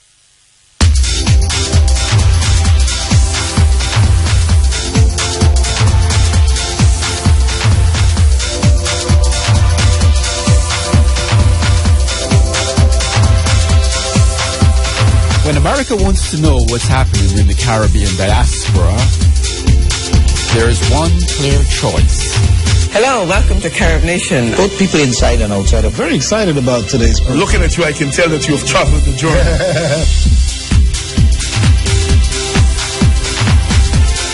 One television organization picks up to a familiar sound. We enjoy traditional tea. Rodney's early years in Guyana, born in 1942, so coming of age in the 1950s. 1950s. Tremendous period in Caribbean history in general, but Guyanese history in particular. How this shaped the future Walter Rodney? Well, it shaped it, first of all, in terms of the anti-colonial movement. The movement led by the late Cheddi Jagan and others. The political ferment of the 50s and the repressive character of the colonial authorities in relationship to that movement. And Walter's parents are a part of that political awakening. And therefore his youth is shaped by these activist concerns, these concerns of trying to develop the consciousness, develop political activities. But it's also shaped by that period which is the end of colonialism and the opening up of educational opportunities for a large number of black and Indian people. And he takes advantage fully of the opportunities of scholarships, going straight through to the School of Oriental and African Studies, and before that, University of the West Indies. He takes full advantage of the educational opportunities that are now open with the early period of decolonization.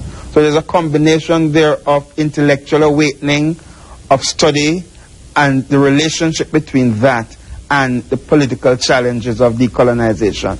That combination endures in Walter Rodney's life. So the Guyanese experience is extremely important because it brings onto the agenda of his mind this question of race, the question of black people, the question of the Indian population, the question of the way imperialism and the colonialists utilize racial division as a means of making the populations that are colonized disunited and fighting against each other. He's engaged with those issues, the use of race for reactionary political purposes, and the need to challenge that particular agenda of race. So from early in his life, there is an integration between his historical investigation and his effort to connect to political struggle. And what is important about his period at University of West Indies is that in the early 60s, no African history is taught.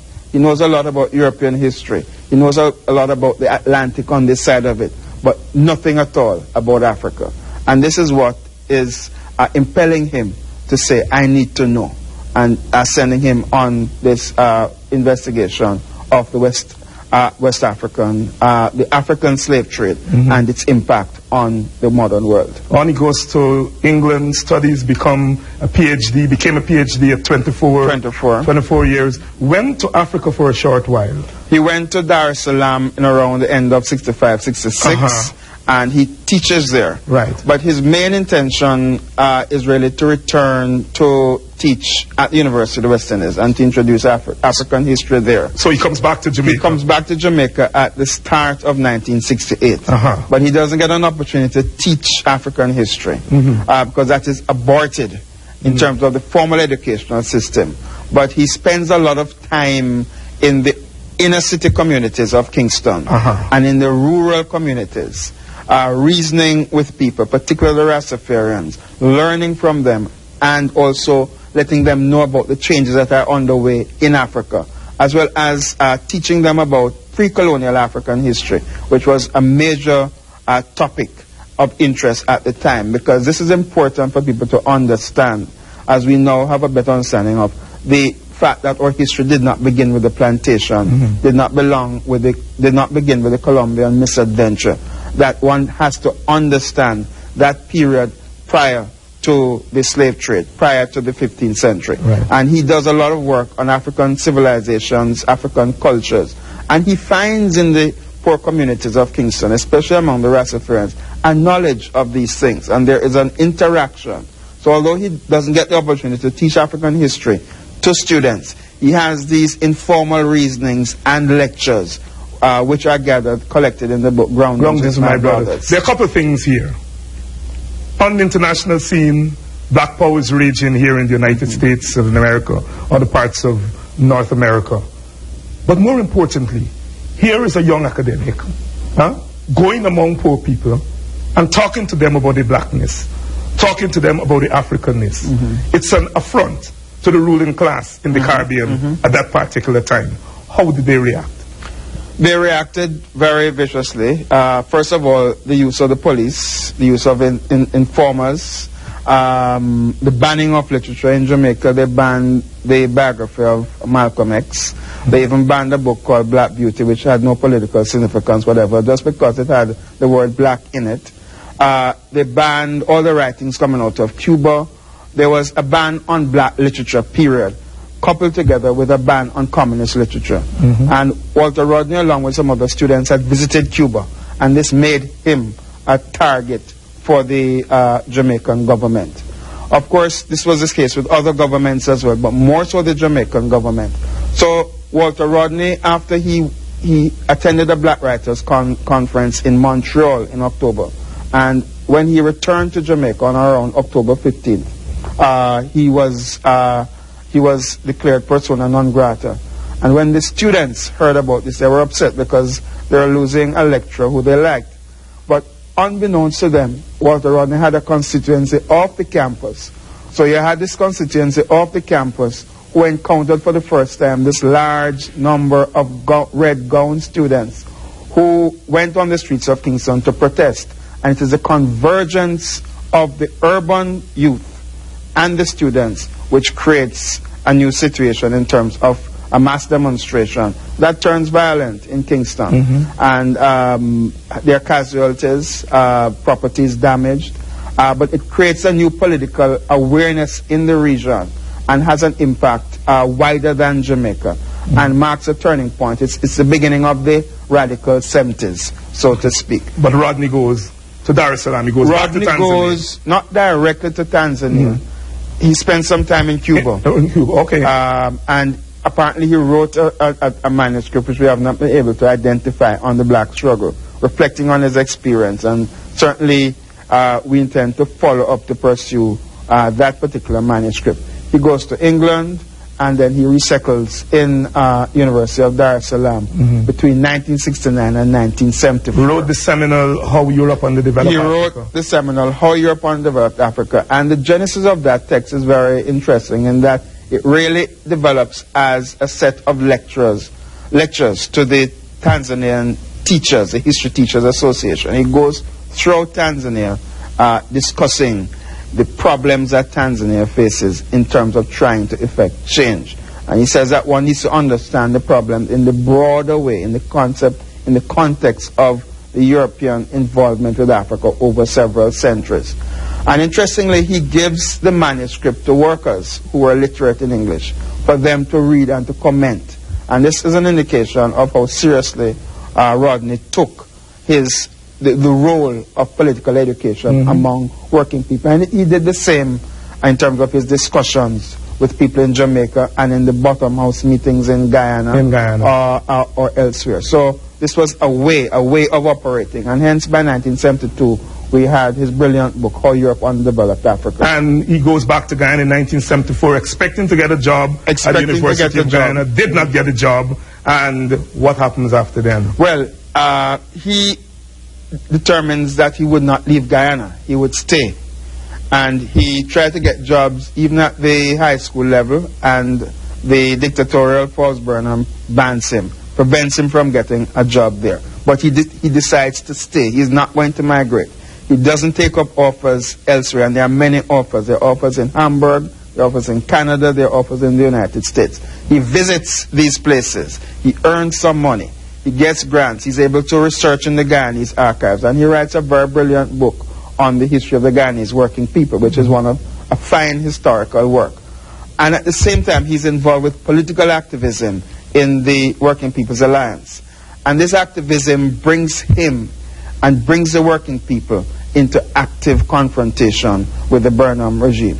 And it is this boldness and audacity of Walter Rodney which enlivens the opposition movement in Guyana, and which tragically leads to his death. And the death, in my view, was deliberately organized by the state, deliberately organized by the Burnham regime in order to eliminate a very bold opponent of dictatorial and Were you able to confirm this in your research? I was able to confirm research that the Gregory Smith was an agent of the state and was set up with this bomb disguised as a walkie-talkie, and which was Walter's undoing, because when he tried out this instrument, it blew him apart.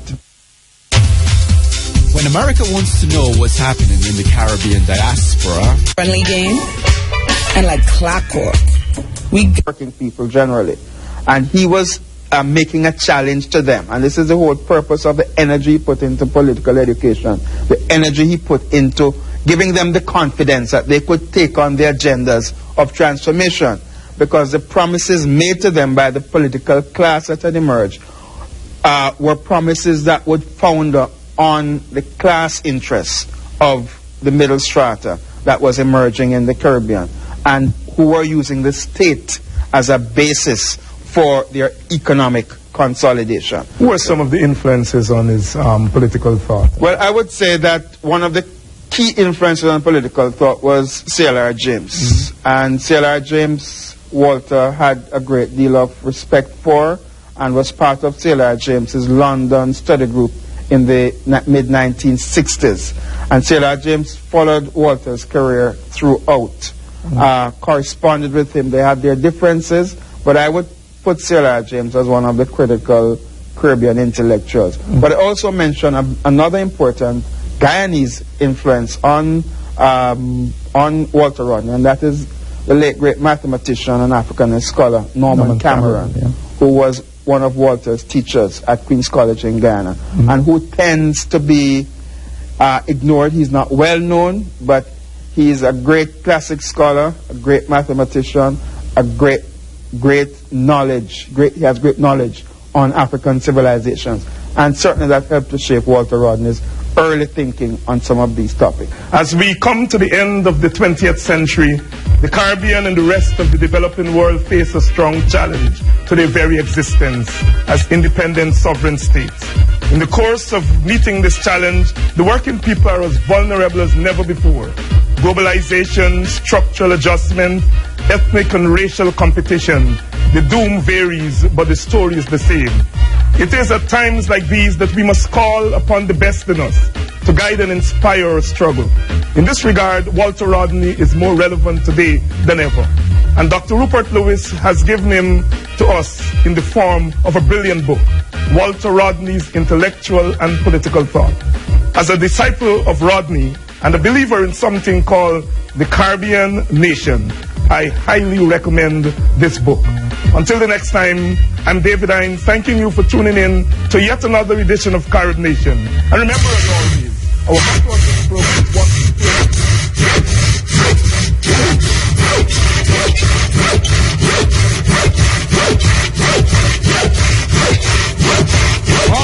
FM.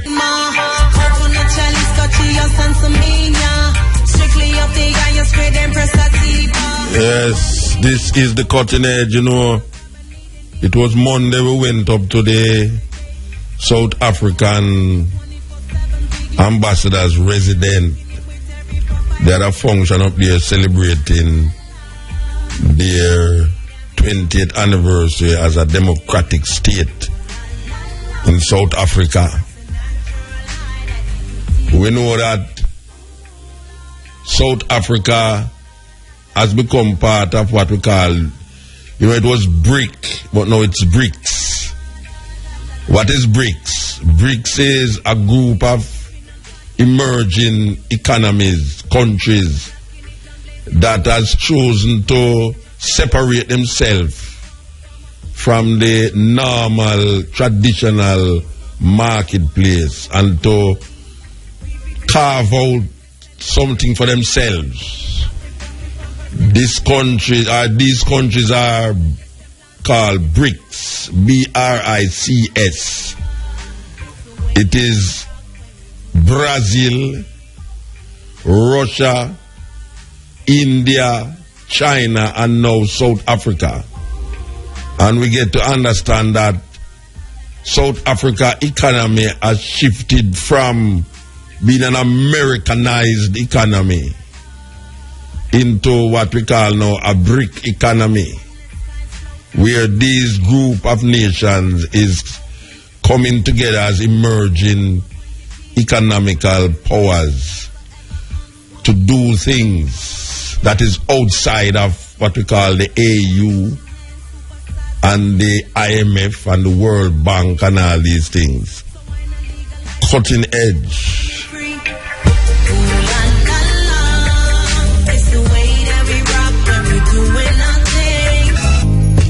Remember our future,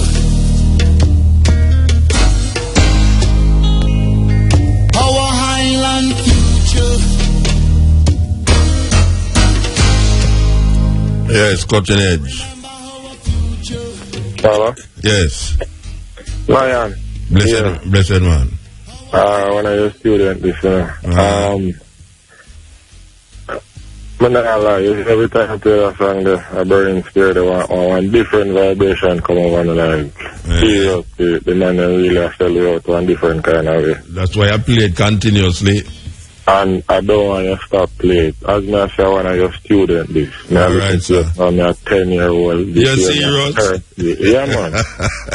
This year I'm 30. And you listen to me, I'm 10-year-old. Yeah, man. Before I want like a General Electric radio, my father did that with one speaker. And it book on Irie, Ezekiel, and the whole work that I grew up on. Alright, sir. Give thanks, man. The eyes are light there at why, Muta. I'm not lie. Yeah.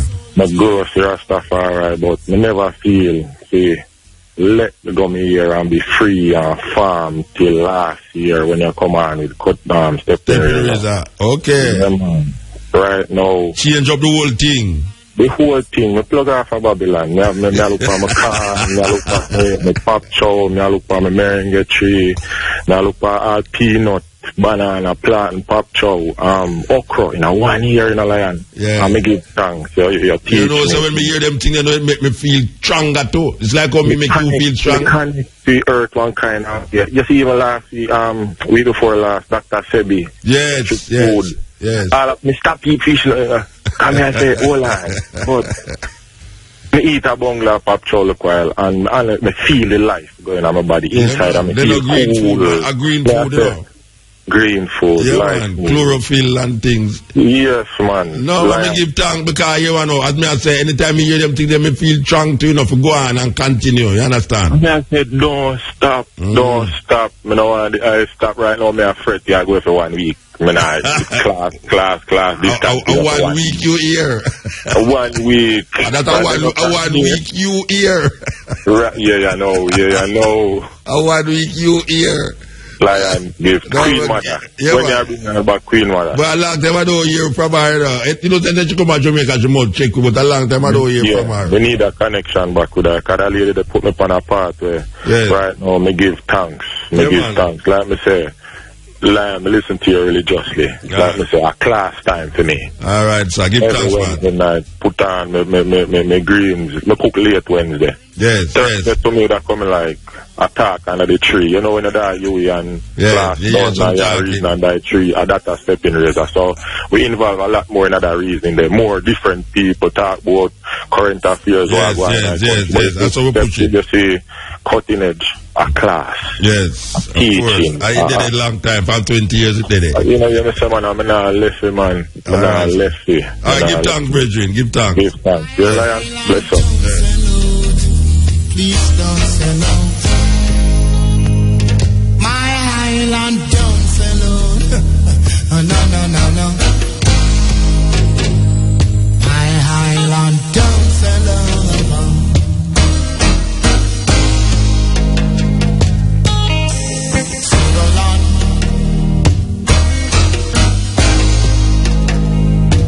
Remember your native them now. Remember your half-slave yard. Yes, Cutting Edge. Greetings, Muta. Blessed man. Yeah, man. Program, as them are saying, a little local. Turn up. Yes, sir. And we have to keep the pressure. We have to keep the pressure. Of course. Because it's like it's a relay we are on, and from Rodney and come right up. We have to manifest them work that Walter Rodney that put out there. Yeah. Because it is a fact how Europe had underdeveloped Africa. We know these things. The things that Marcus Garvey was saying is that we must develop our own government, meaning our parallel system to the white world system.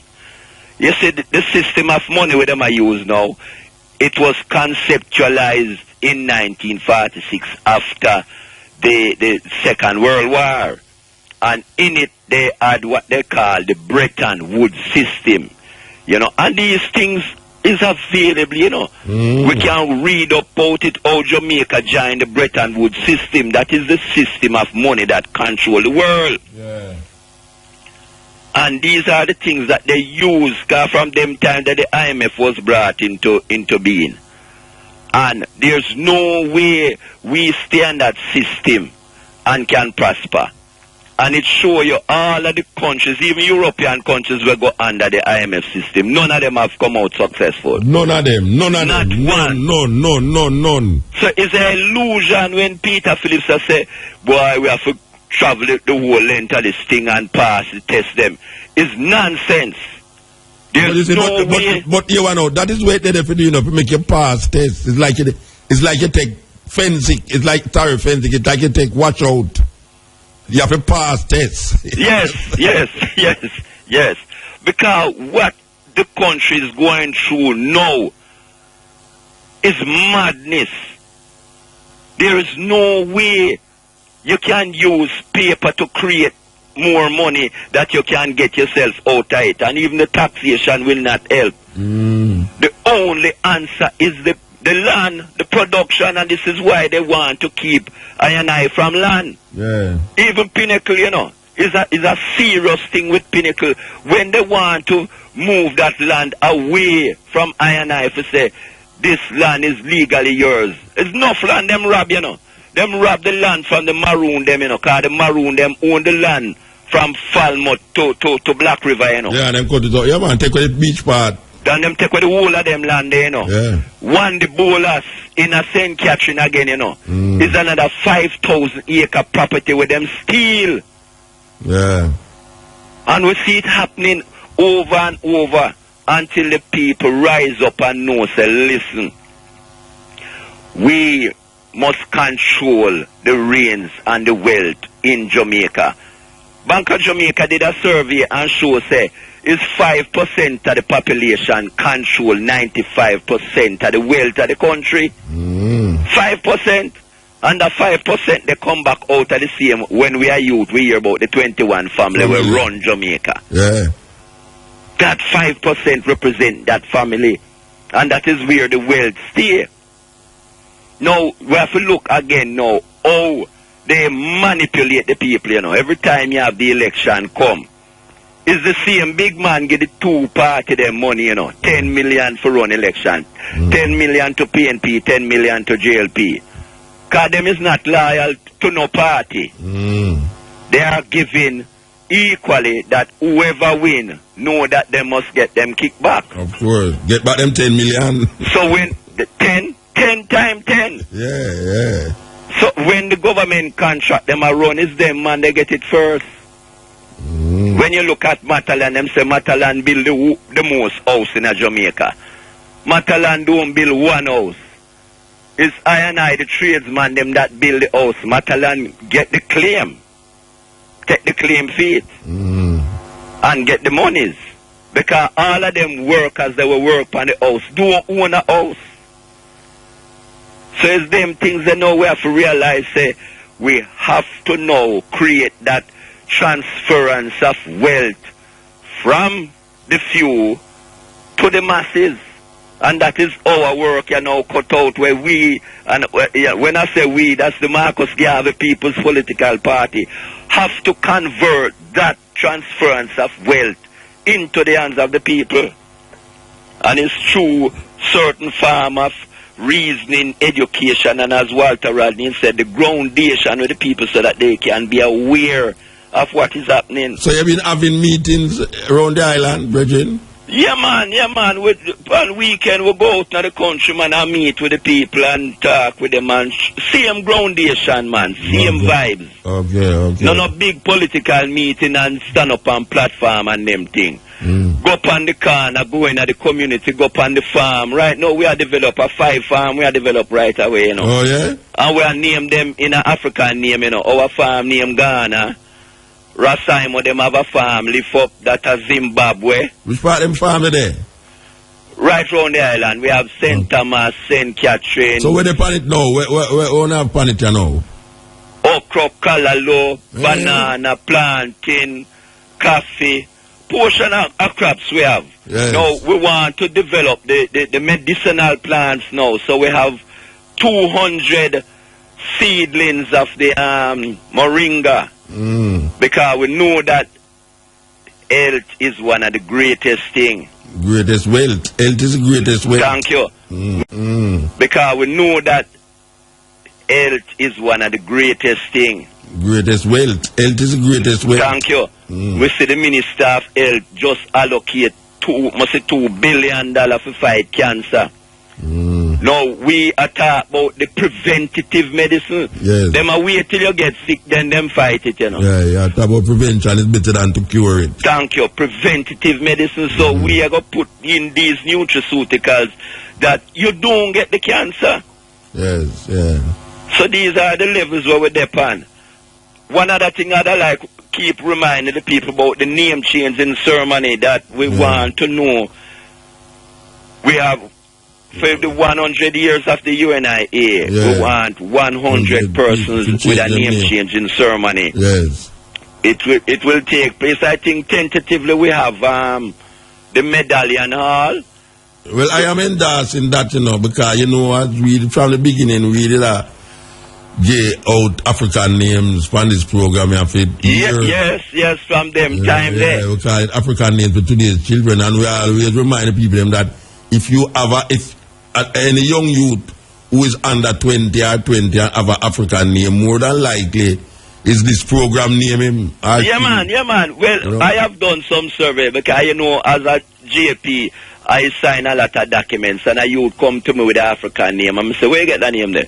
Boy, my father give me. Boy, my father is a Ras, you know. Yeah. Used to listen Muta. So we know it's working. But we never know you're JP, Bridget. Now me I look for JP all the But wait there. Oh, me I look for JP all the way I can't find JP after you're JP. Yes, I. Me have two good brethren who are JP now. No, well, 3 now because Charlie Chaplin are JP. Yes. Tony Rebel are JP and you are JP. So I am in good standing, man. I'm in good standing. Well, you see, we have to control all sectors of the system. And this is what we are about doing now. In times gone, a man I say, you bow to the queen when you go into it. Because a man deal with me that way they already and try embarrass him on herself. Because I said to him, say, well, listen, we want to know when we rise up the system, we have all the people in the places to make the thing continue without any confusion. So we are all in the system now, doing what we supposed to do. That when that period of transition at the argument, I'm afraid I know, you know, when you say you're in the system, you know. Me kind of get jumpy when me hear the argument about in the system. There's a thing being in the system is a really serious thing. No. You see, what we have to understand, you know, is the works of a man that going to make you know him. So if I plant corn, I can't raise peas. So I plant, a man know my works from day one that I have been planting corn. So it's corn I go and reap. So even though I say, in the system, you have to know what is happening. So, all right, how you think the white world penetrate to assassinate Malcolm X and them man? Them infiltrate the system and put man in it for know what is happening. Yeah, but if that, you see, but we can't do that if we are penetrate, we go kill off some of the politicians them, but we not plan to do that.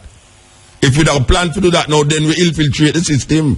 When white people do it, them are plan to kill we have. When we are infiltrate, then we not plan to kill have nobody. Well, you see, the whole concept that we understand right now is how you do your thing methodically and do it within a way that they cannot suspect what is happening. You have to understand that they try to preempt anything you do. So as you know your program, them listen to your program. Right? And say, well, yeah man, that Muta say that, brother Ray say that, the man there say. We have to know now that we have to become clandestine with some of the things that we do. So just as how you have an inner circle in all these organizations that contemplate and plan whatever clandestine movement within the organization. So you have to have it. Even the countries have it, you know. America have the CIA, that plan all of them clandestine works. England have the Scotland Yard, Russia have the KGB. All these organizations and countries have their inner circle that carry out the work. So you're saying, no, we should have just become a CIA, infiltrate the CIA for what? Well, we should have done that. No, we are creating our black intelligence that they will know. That's why when you say, no, you're in the system now, it's a problem because me think so we that try to create our own thing, but without using their logics, their understanding. You know, just you have a structure. You have a structure in place, you know. And for you to move that structure, you know which one of the pillars that hold up that structure. That when you lick that pillar, the structure fall. Yeah. You understand? You won't necessarily stay outside to know these things. So it is part of the whole thing that you have to be there to know the structure, to know what it is, and to know how to dismantle it. Yeah. If a man give a radio and you don't know how to dismantle it, you know. Even a bomb, if you don't know how to dismantle a bomb, you blow up yourself. Yeah, but you don't want to dismantle it. You want to put it somewhere where it blow up others. But you have to know how to move it. Because some of them have all I don't think you have to go into the system if you're going to learn that still, you know. Because the people them who miss at bomb up place and no one ride in a building and match down place, them never go into the system if you're going to learn that. Them just operate a certain way and just do it, you know. No, them learn it, you know, them have to learn it from the system, you know, because the system create them. Remember, them it cut off our tradition, you know. So all that we know is what they have taught us through their system. It is I and I now coming through our genetic memory bank that is bringing out all of our ancient traditions coming forward through our genetic memory. As would I said, the re-memory within our genetic bank. Yeah, well, it's kind of debatable still, you know, but it's debatable. Me understand what you're saying about. It's a thin line, and it depends on how you see it. You can see how old man talk about, you know, going at the system for change it, and then the system change them. Well, if they are not convicted in their thoughts. But they were convicted in them thoughts. When them was saying it, them was convicted in them thoughts. As a matter of fact, they are now in the system and still convicted in the same thought that them is freeing the people them. No, because they believe in a different philosophy. If you are grounded in the philosophy of Marcus Mosiah Garvey, there's no way you can support a structure that is working against you. And we know that any system that is not supporting the self-reliance of Marcus Garvey and the Africa as the motherland philosophy, then you're really not supporting your blackness. Yeah, Portia you still have to be committed to your blackness. Portia seems to believe that she's a Marcus Garveyite. Rhetoric. Well, we not tell you. You know, Portia seems to believe that she's a Marcus Garveyite. She's working on behalf of Marcus Garvey. Anyway, we have to move that over. One thing I just want to add, that the name change in ceremony is not just the Christian name that, and you keep the old surname. Yeah, the two of them. Like your name Williams, and you keep the Williams and Younglove, the African name, and the first two Christian name. It is the total thing. Christian name and surname will be changed, so all the descendants from that point forward will be total African. All right, so give thanks. Blessed love. Yeah, this is the coach and everyone. Yellow Mama Fire on our Earth Day. Yes, Mama Fire. Yeah, man, I see you, you know. You think I never see you? Mama Fire, yellow Mama Fire on our Earth Day. Yes, cutting edge. So like you're in a submarine. So like you did, I look for the Malaysian airline. You don't know.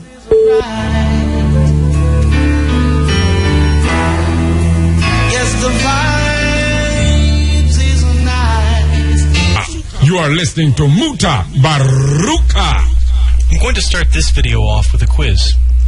I'm going to ask you 3 questions about science topics, and I want you to remember your answers or write them down if you prefer. These are short answer questions, no multiple choice. Question 1. Why is it hotter in the summer than the winter? Question 2. About how long does it take the moon to orbit the Earth? Question 3. What subunits are proteins made up of? Do you have your answers? Good. Let's see how you did. Question 1. It's hotter in the summer because that part of the Earth is tilted towards the sun. The Earth has an axial tilt around 23 degrees with respect to its plane of rotation, which increases the period of solar exposure. Question 2. It takes the moon about 27.3 days to rotate around the Earth, but give yourself credit for 28 days or 29. 4 weeks or a month would also be fine. The orbital period is 27.3 days, but the synodic period, which causes the phases of the moon, is based on Earth, Sun, and Moon geometries, and it's about 29.5 days. Question 3. Proteins are made of amino acids. Or you could get credit for polypeptides, which is another level of organization below proteins but above amino acids. Give yourself a pat on the back if you got all 3 right. Don't be too down on yourself if you missed 1 or 2. And if you missed all 3, well, it's never too late to pick up a book at the library. So why the quiz game? There's a growing divide in the U.S., and in other places as well, between those who understand science and technology and those who do not. 2 camps have formed, and I think the consequences are going to be negative for both. Let me share with you the results of a biannual study done by the U.S. National Science Foundation. The poll is conducted by telephone by an independent agency among around 2,000 adults 18 and over selected semi-randomly. There are 10 questions on a variety of topics, all true-false. Keep that in mind. A random guess would give a right answer 50% of the time. In 2006, 80% of the respondents knew that the center of the Earth was very hot. 70% knew that not all radioactivity is man-made. 45% answered correctly that lasers are not focused sound. 53% correctly answered that electrons are smaller than atoms. Only 33% answered correctly that the universe began with a huge explosion. 80% answered the question about continental drift correctly. 76% got that the Earth orbits the Sun. 55% answered correctly how long it takes for the Earth to orbit the Sun. 64% answered that the male determines the sex of the child. 56% answered that antibiotics don't kill viruses. And 43% answered correctly the basic evolution question. This is staggering when you really ponder it. I understand the religious motivation about the 2 questions on origins, but the number of people who think lasers are sound energy, almost half the people didn't know that an electron is smaller than an atom. Or worse, the number of correct answers was not significantly higher than everyone taking a wild guess. That's 2,000 people with no clue about basic technology and Earth science. People don't understand our solar system, our basic genetics, how antibiotics work, or where radioactivity comes from. These are people for whom science and technology are strange and frightening. In a 1998 survey that asked questions not about facts or theories, but about the process of science itself, only 7% of respondents from the general U.S. population could explain concepts like controls, placebos, or experimental design. When the study was limited to only college graduates, the numbers went up, but only to 22%. When limited to those with graduate degrees, the number climbed just a little more to 26%. An informal poll conducted at a Harvard commencement ceremony showed that fewer than 10% of recent Harvard grads could explain why it was hotter in summer than winter. A similar survey at George Mason University showed that only 50% of college seniors could identify the difference between an atom and a molecule. Some of you out there from outside the U.S. are laughing at the stupid Americans, but you might want to take a closer look at this international data. The only questions Americans scored lower on consistently are the religiously charged origins questions. There, we only managed to outscore the country of Turkey, although Russia was just ahead of us. The Chinese scored worse than the U.S. when asked about the Big Bang. There were few clear outliers, although the EU and US seemed to be the front-runners for most questions. To determine how much of the answers were religiously motivated, a rewording of the questions to say, according to the theory of evolution, brings the U.S. up to 74% from 42% when asked whether it occurred this way or not. Similarly, the Big Bang results go from 33% to 62% in the U.S. when prefaced by, according to the Big Bang Theory. So some people know the basics of these theories but don't accept them. We're facing a divide here. It's existed for decades, but I think it's widening. There are becoming two societies, those who value scientific knowledge and those who do not. Let me give you the bad news, folks. There are a lot more of them than there are of us, and they wield more political power, more economic power, more popular power, and they control the media. Everyone loves science in the abstract. They just don't want to be bothered with it. Fewer people worldwide know who won the Nobel Prize for Medicine in 2009 than know who won Dancing with the Stars. But these people who reject scientific knowledge don't live in a vacuum. They have filled the gap in their understanding with pseudoscience. Here are the results of a Gallup poll in 2005. Over 40% of people believed in ESP. 38% believe in hauntings. 33% believe in talking to ghosts. 31% believe in telepathy. 26% in clairvoyance. 25% in astrology. 21% believe in witches, of all things. 20% believe in reincarnation. And 9% believe in ghost possession. A reported 34% of polled respondents say they believe that UFOs are currently visiting the Earth, up sharply from a few years ago.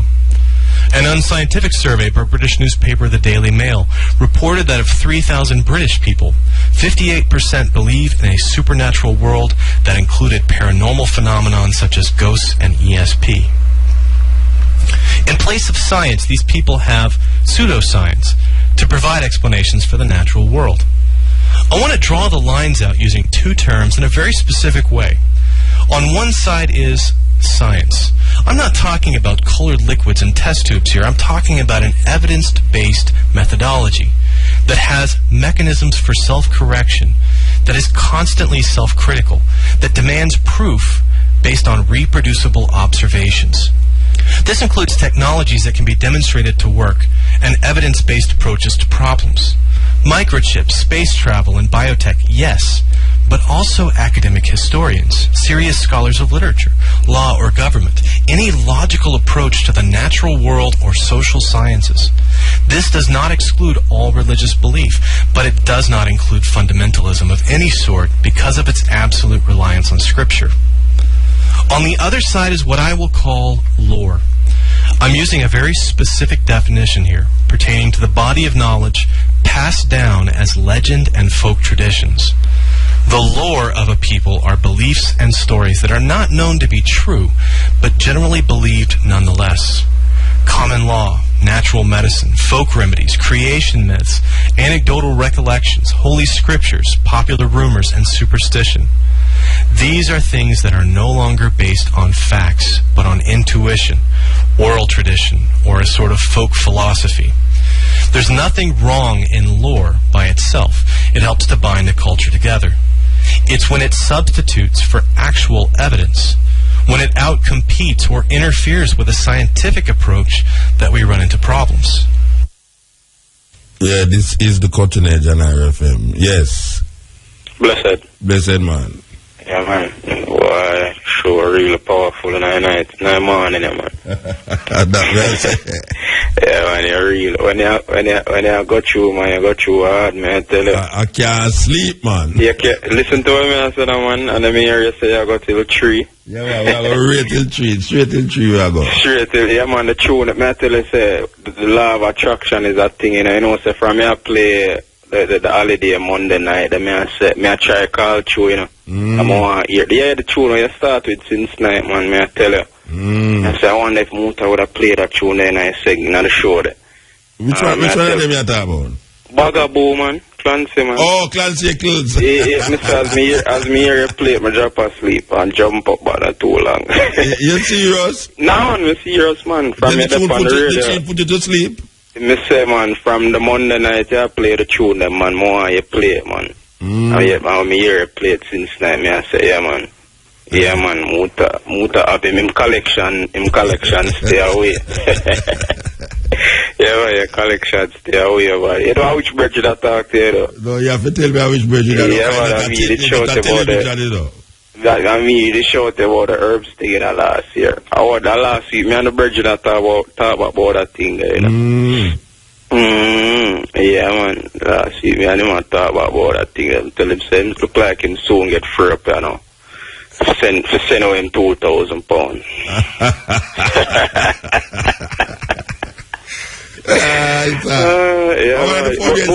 I thought what the 4 years think up on the program they're doing at the 4 years. My feet are touch place I hear you talk about it. Yeah, man, my lock on and I hear you mention it, man. Yeah, man, I don't know the 4 years think, tell him himself, I said, nah, man, Muta think a joke, man, but I see here. No, we don't think a joke. We don't think a joke. After me year time, I said, no, that I don't think me my year, you know. Yeah, man, I'm straight up like that, man. Muta, I know me ask you, a sister of mine put in pine, or you get pine for catch. From about last year early, she plant that thing then, and pine take long to come, silly, no? Boy, may I tell you, man. No, pine take long to come, man. Nah, man. You can plant the top, you know, and you can plant it from the original tree itself, because you know them always have things round them. Yeah. You can pack them off and juke them back. But some people plant them from the top, but when you plant from the top, it takes long. Yeah, well, the top should plant it from. Yeah, it takes long to come. Boy, I tell you, man, from early last year. I bet you get, it's when pine come up, it have some little things round it, like little sucker around them. Yeah. Yeah, you can pop them off and juke them. Pop them off and juke them? Yeah, and juke them. But as I say, pine kind of take a little while to come still. Take a little while? Yeah, man, it take a little while to come. Take long, man. Take long, boy. Really take long. But big up on the program, though, Muta. Yeah, really edifying, you know? Yeah, man, give time. I would have loved to play, if you have it. You know you have it still. Yeah. Every nigga is a star. All right. You mean Big You Tune? Yeah.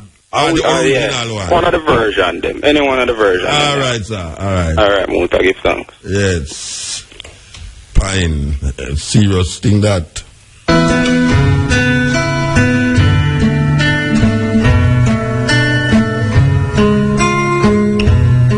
From a genetic standpoint, how do you feel about the God gene that because 90-some% of the people in the world are religious or do believe in religion? How do you explain that from a human or genetic point of view? I think I'd probably hesitate to talk about a God gene. There does seem to be a universal tendency for all cultures, for all peoples, to invent gods. And they may differ in detail, but I think I'm right to say anthropologists will tell you that all peoples have gods of some sort or another. Doesn't mean all individuals do, because individuals in any one society may escape from that. But it is a kind of universal feature of humanity, perhaps not quite as universal as sexual desire, but it's sort of like that. So I think there is a genetic tendency to behave in some sort of a way which you might call religious. I prefer to say that it's the psychological predisposition which often manifests itself in the form of religion, but doesn't necessarily have to. And there could be a whole collection of psychological predispositions which together, collectively, lead to religious belief. Things like obedience to authority. And you could easily imagine a genetic basis for obedience to authority which might actually have a Darwinian survival value. It might actually benefit, perhaps especially children, to believe what their parents tell them, what authoritative elders of the tribe tell them. Because if they don't, they might do something dangerous, walk into a fire or over a cliff or something. So a genetic tendency to have a psychological predisposition to believe authority. There might be other ones as well. That's the kind of thing that could manifest itself as religious belief under the right conditions. After all, a child who's been told to do something sensible, like don't pick up snakes, the rule of thumb that's actually genetically coded for wouldn't be don't pick up snakes. It would be believe your parents. And and the rule of thumb that says believe your parents would have no way of distinguishing good advice like don't pick up snakes from silly advice or time-wasting advice like, kneel down and pray to the great God of the mountains 5 times a day or something. Well, do you think that religious belief has anything to do with survival? I think that the psychological predispositions that have led to religion, like obedience to authority, do have something to do with survival, yes. Whether religion itself has something to do with survival, I don't know. It might have, but that, of course, wouldn't make it true. It would just be an interesting fact.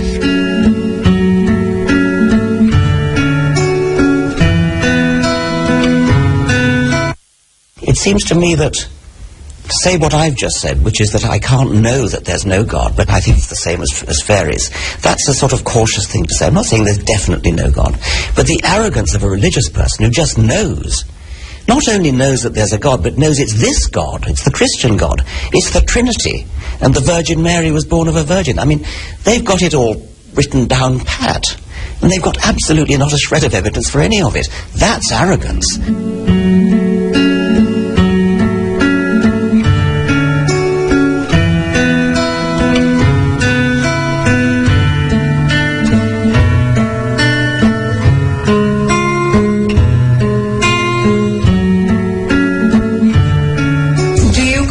An atheist?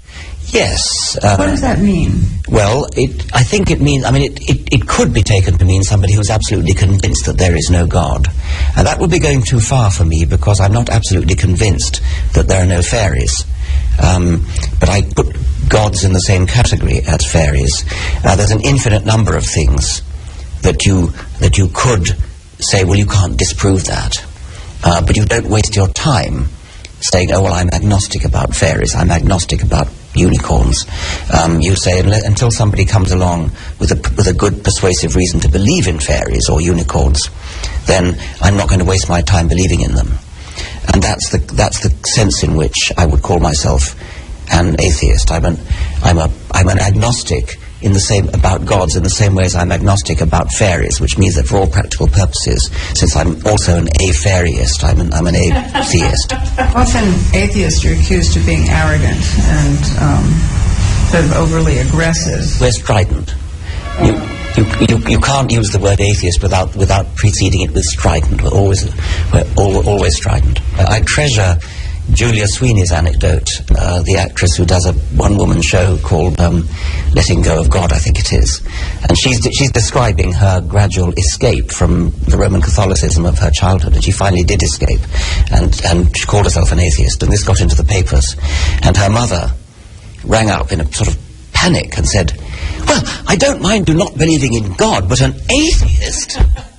There is a certain amount of that left over. But as for arrogance, if I could just come back on the arrogance, it seems to me that to say what I've just said, which is that I can't know that there's no God, but I think it's the same as fairies, that's a sort of cautious thing to say. I'm not saying there's definitely no God, but the arrogance of a religious person who just knows, not only knows that there's a God, but knows it's this God, it's the Christian God, it's the Trinity, and the Virgin Mary was born of a virgin. I mean, they've got it all written down pat, and they've got absolutely not a shred of evidence for any of it. That's arrogance. It's the arrogance to say, yes, this is definitely a Trinity. It's the Father, the Son, and the Holy Ghost. The Virgin Mary was born of a virgin. Jesus rose on the third day. All that kind of thing they're absolutely convinced of, with no evidence at all. Now, that's arrogance.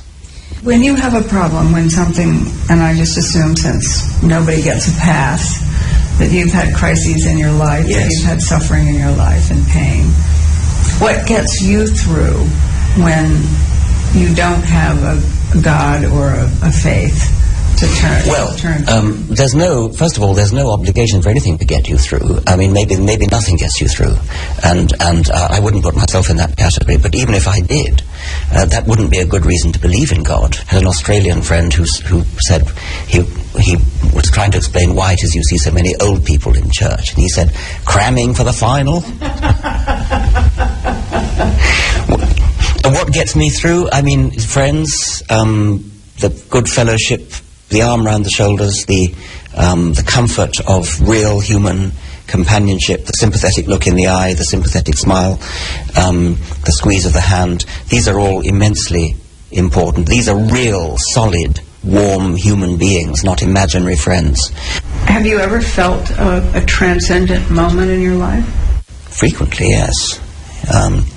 Looking up at the Milky Way, especially in the southern hemisphere, looking down a microscope, looking through a telescope, just simply contemplating the Grand Canyon, the depth of geological time that's displayed before you when you look at masses of geological strata, looking at fossils, transcendent in the sense of the sort of upwelling of emotion that you get when you contemplate vastness of space, vastness of time, vastness of complexity in living things. You are listening to Mutabaruka.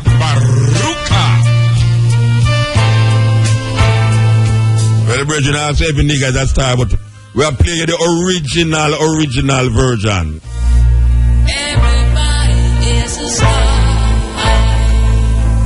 Everybody's a star, but we're going to come to the original one. Yes, I mean the cover, sorry.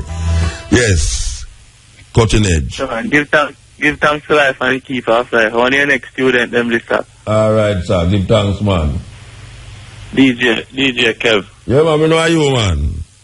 The Oklahoma man with the phone card, we gone way over above everybody else's phone card. Wait, you just all over the place, Rasta? That's cool, man. You see them two clips they play a while ago. What name of them? I want them now. What name? The clip of me play? Yeah. You know, so I have to go back and look for me take it off at the top there, you know, I have to go back and look, you know. Alright, when you do it, just mention it on the program, yeah? Name, one of them name. Yeah. The boss the brains now, man. No, how you talk about my boss? Wait, you think me what's wrong? You boss my way because you have me for something? You mad, but I boss the brains, Rasta. One name, the arrogance of religious persons. Okay. By a Richard Dawkins. And one name, learning to think critically. Learning to think critically is one of them. And the other one name, the arrogance of religious persons. Thank you. By Richard Dawkins. All right, sir. Give me the strength. Yeah. I him. Yeah. I him yesterday I talked to him and tell me say, you see, since him start this step in years the last year, April, the amount of things them we achieved since them time and youth are just 25 and he started the more trucking company and I said, you Mutabaruka spark them vibes there. And put that on YouTube? No, I mean I'm just a reason. Oh, you're a reason, yeah. Oh, eh? Yeah, I'm show me say I'm not calling in, I'm just record them, I'm just want other people to hear it too. It motivate him. Yeah, so me I said, you know, the things about advice in the wilderness, you know? Yeah, alright. Well, me realize that still, man. Yeah, man, likewise to motivate me and my sister to deal with on a spiritual journey, you know? Alright, give thanks. People say you move towards the lock in your here and you get a fight from certain people. But you see, people that oppose you, them have a cigarette and smoke in front of you. And that may I say too. In your life. But little more, them are going to lock for them here too and say it's a fashion. You know, see. And you see the Jim Jones that thing, that's a terrible thing, man. I just check it out and I say, no, man. Oh, are the first you hear about it? I hear about Jim Jones and I point them and thing, but I never really sit down and look into what I really do. Yeah, man, the man make about 200 people take poison, man, and kill themselves, man. In the name of the Lord. There's 900 people, man. 900? Yeah, I know, I said 300.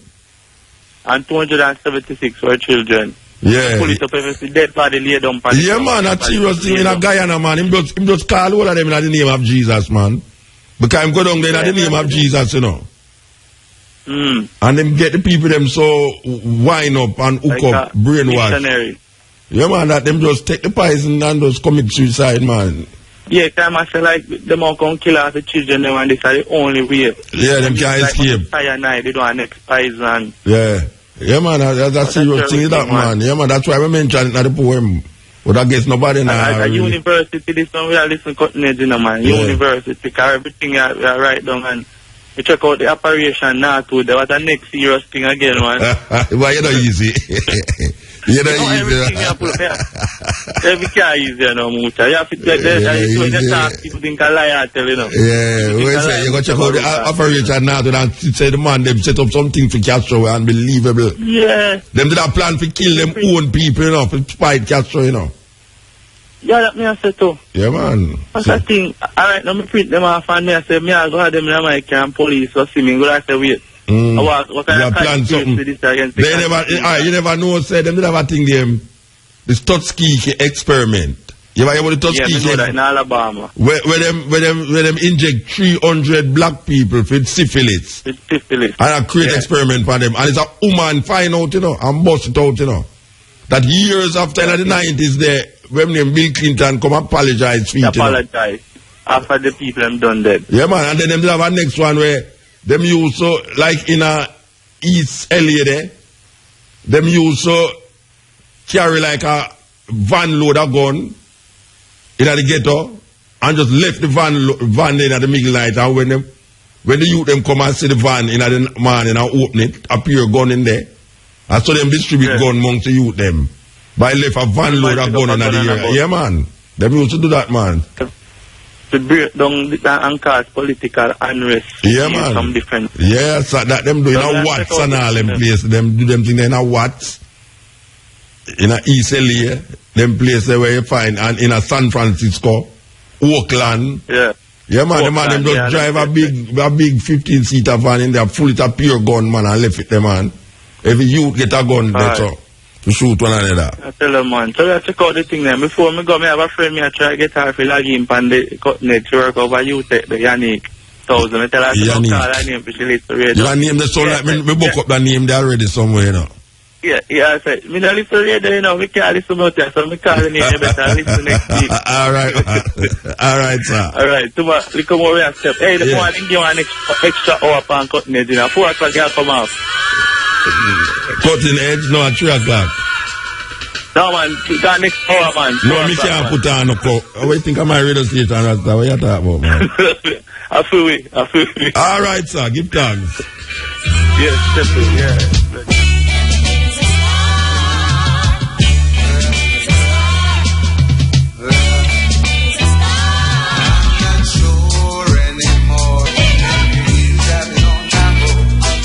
I tell you, the youth ask sweet, we give him it. Yes. Greetings, mother. Yes, cutting edge. Can you hear me? Yeah, man, I hear you, man. Yeah, man, this is Clive, a.k.a. Chris Zogo, you know. One, you can give me a minute to make a talk to your listeners, them. Yeah, man, this, I talk to Muta listeners from Jamaica, US, Britain, and the world, you know. Especially the one them with on YouTube. You know, if you're over 20 years Muta, I highlight the problem them and I give solution. But you know, I face black people, but Muta alone can't do it alone, you know. But all we do, as them listening and we do, we talk and we complain amongst ourselves and pass blame and I wait for government, white man, rich man and Jah and Jesus to solve them.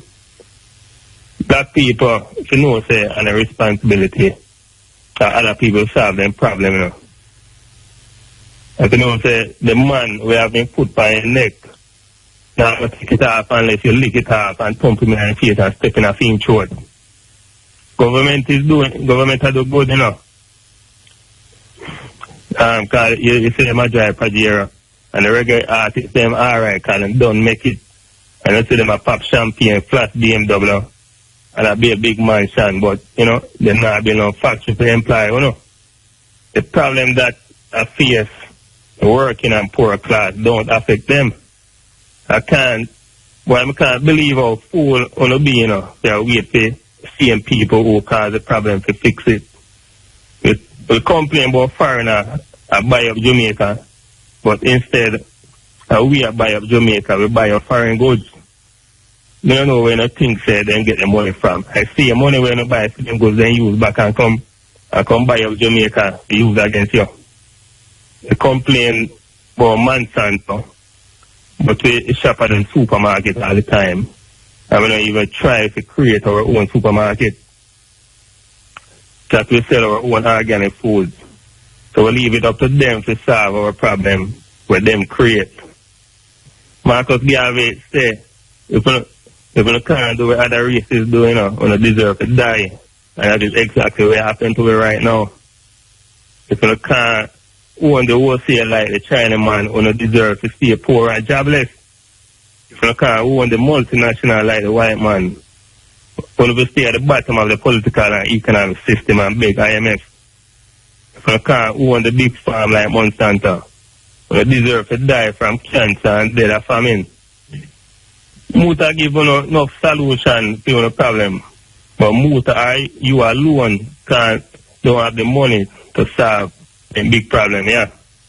But if we put the money together, we can create the big man, big corporation, or big business that will represent our interests and agenda to work to solve our problem. I say, me don't say already, you know, if 1,000 a Muta listener put $1,000, that's $1 million US. 100 million Jamaica can set a foundation, start a business. We are going to invest in building and expanding black business like farm, supermarket, car creator, transportation, etc., etc., which will provide wealth and jobs amongst our own by ourselves. Talking and complaining is good, you know, because they highlight the problem. But it's time to build business and structure to solve the problem that we complain about so much. Every race have them structure set up. That is why you can see Chinese come from China, set up shop, and stock it out with all Chinese meal goods. All a black man know to do is just be a buyer. You can't even blame the Chinese, you know, because you're not doing it for yourself anyways. My solution, I know the be-all and all, but it's one thing that is in your power to do and can create a system that will outlast us all alive now, you know. Muta is the only man in Jamaica I feel that is trustworthy. That is why I am willing to invest $1,000 US in him to set up a business to build our system. There must be at least, you know, 1,000 of him listeners who believe in real self-reliance. If not, I guess black Jamaican is doomed to only be beggars. $1,000 and enough, you know, because why? I say enough Jamaicans spend more than that on ganja, liquor, bleaching cream, clothes and car and big house, etc. You know, just overconsumption. If you don't have 1,000, then you know what? Can get 10 people to join you as one then. So I want all the serious Muta listeners them to email muta@irfm.net. I call them up and tell them, say, oh, you're ready to invest in him to build your phone system. So that me want to say the people in Muta. Blessed man, give thanks, brethren. Yeah, man, blessed man. Yeah, it is.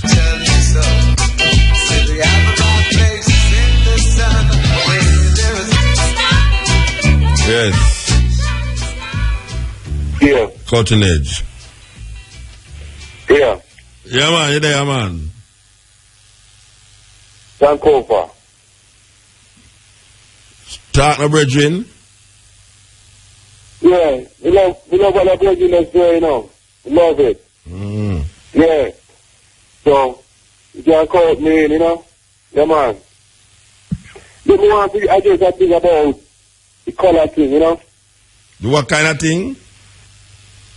The color thing, you know, we had an issue with our color. You know, we don't love our color. Okay. We don't love our blackness. And we've been bombarded with the Western culture, so we don't love ourselves no more. So, we want to touch kind of little thing. Some of us say, as above, so below. So, what we say, in the spiritual realm, in the habitation of souls, the degree of your knowledge dictates what kind of color you reflect. The lowest, the students, the beginners, the young souls reflect a white color. All the other advanced souls reflect a more yellowish, reddish color, and the masters reflect a bright blue color. So, just imagine, black, in the habitation of souls. Yeah, so, stop loving yourself. I know that you are the first. See? Yeah, and another thing I want to say, we need to start do the legwork for our kids in being friendly with the bookstore and the library. Do the legwork and bring the books in your home, and if you have to bribe the kids them to learn, that's what you have to do, because we have no friends and we're tired of waiting. We're tired of waiting. We ain't waiting on Jesus no more. We ain't waiting on the bus no more. In order for you to free your mind, you got to be enlightened in your head, in your heaven. And you ain't going to do it just standing around, because in order for Marcus Garvey to talk, walk and talk like he did, he had to read, he had to go to the books, and he told you this. So you stay there standing around, you're going to be in the same condition 5 years from now. Worse. So, I tell you, man. Yeah, man, we hear it, man. We hear it. Give thanks. Give thanks, brethren. Yes. Think I get emotional upon the program, yeah. It's not about girls. Grace Jones, corporate cannibals. Corporate cannibals.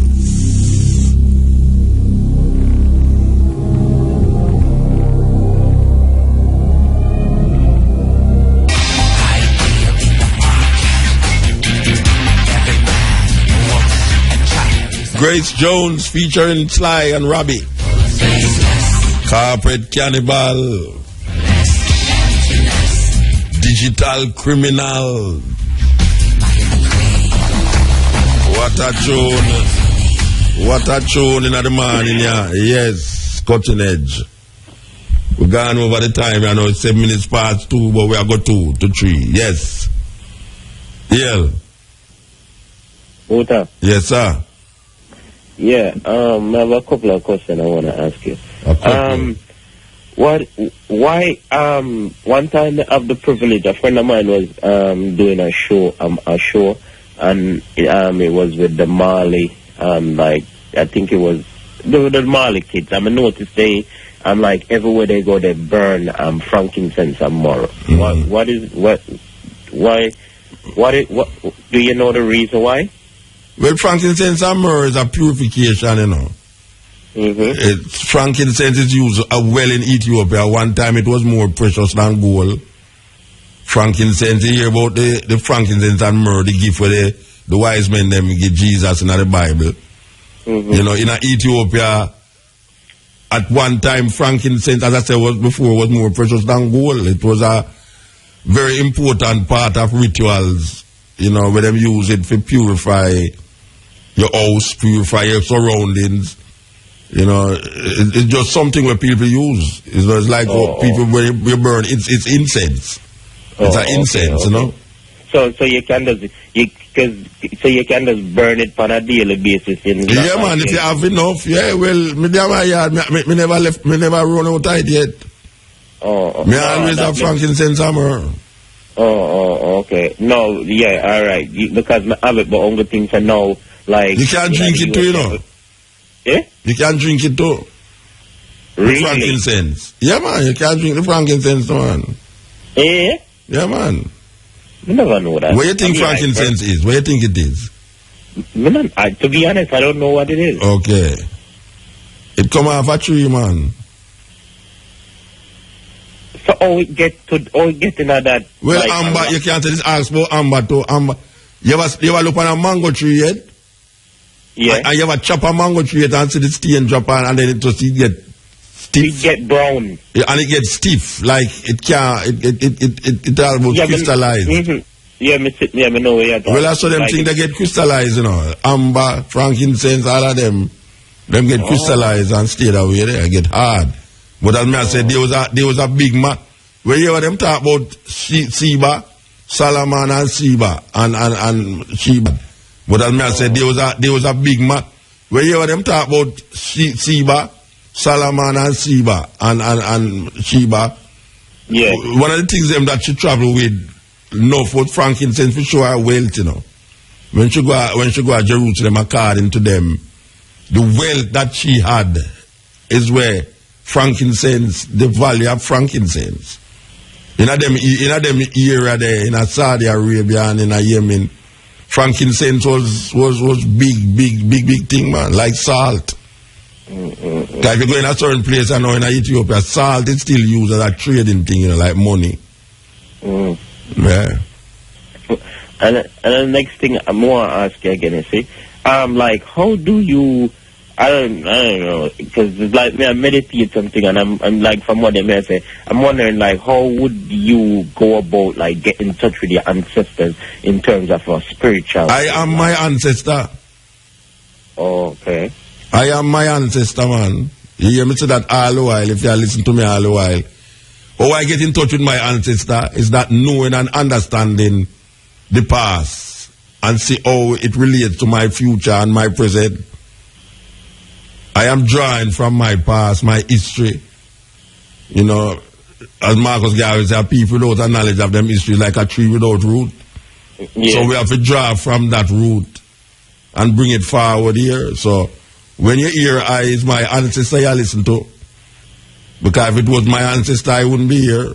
It's a reciprocation of understanding and consciousness. We are transcend time and space. So I'm not looking for no ghosts or dopey. When I call upon my ancestors, I call upon I am the person that I have been waiting for. Oh, so in other words, it's like, so. In other words, you, I and I is the same I and I what was there from the beginning.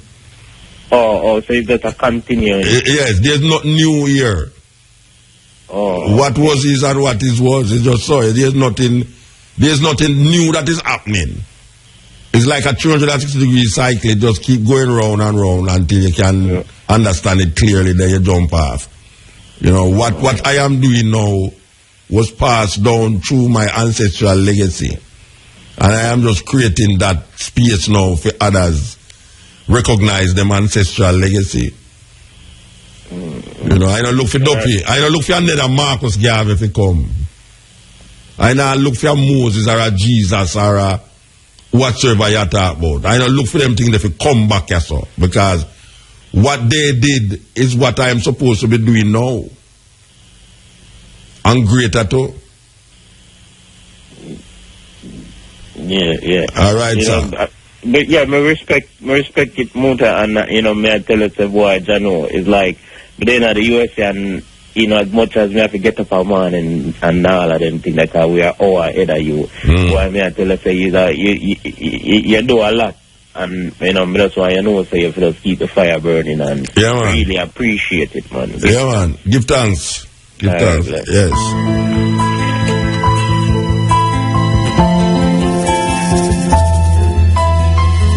Yours truly and Ezra coming through. This is the extended version of the cutting edge. In the kingdom of the blind, one-eyed man is king. In the kingdom of the blind, one-eyed man is king. Wake up to this reality. Let's all do something for humanity. Yes, cutting edge. Good morning. Morning. Yeah, Muta. Yes, sir. Yeah, I want to talk about the reality where I face the youth them where in the ghetto. You get what I say? May I hear you, man? Yeah, so the reality where I face now is it a come off of the same slavery thing. Because we must run in the West where we definitely are come from slavery. Joel Chambers is from Central Village, you know, the artist. Alright. When time we get independent, no for the black people, they never plan to work back on the plantation no more. So the China people them get invited and the Indian people them get invited. In Jamaica, them get a chance to work and get paid.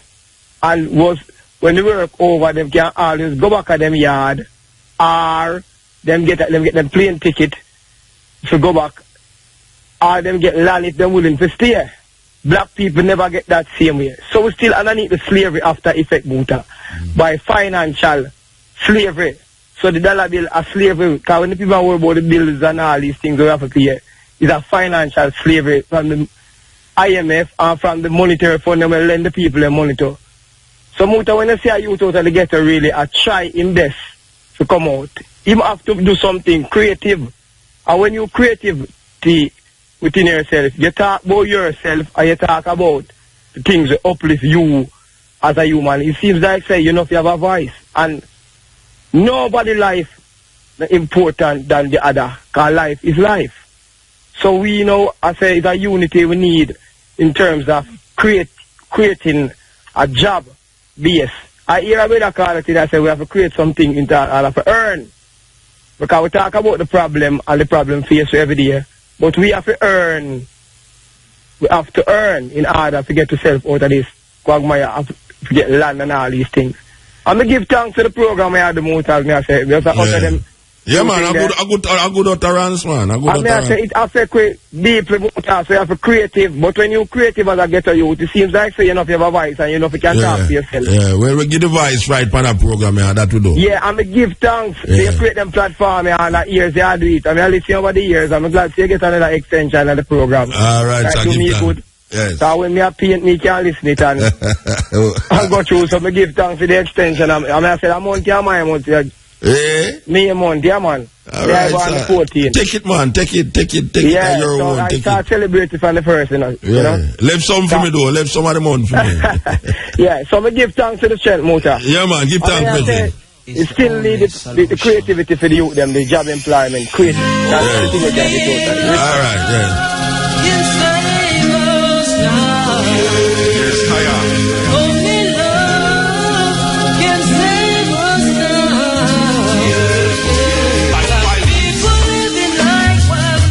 Meek and you're truly coming through in the morning, yeah.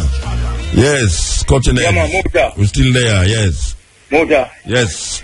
Yeah, man. Give thanks and praise to life. Yeah, Muta. Yeah, listen to the radio, brethren. Stop listening to the radio now, man. Yeah, man, you must know. The brethren just reason a while ago. I man love the reason from Central Village, see? Yeah. This is special land. Is I would call you about the children them plant up a vineyard, see? Yeah, man. This is from 1960, the first recording Nido was King Tubby's.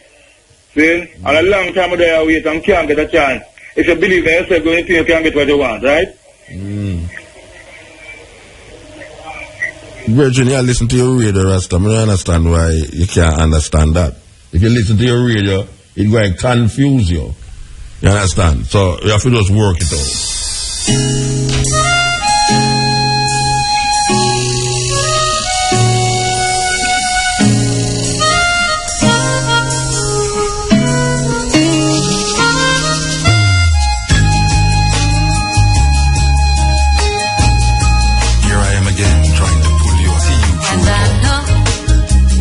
Yes, cutting edge. Muta, blessed. Blessed man. Yeah, the extension. I love the extension of the program. Yeah, here man. I don't ever, you know. Oh, alright. I don't ever. Yeah, I a man go for leave.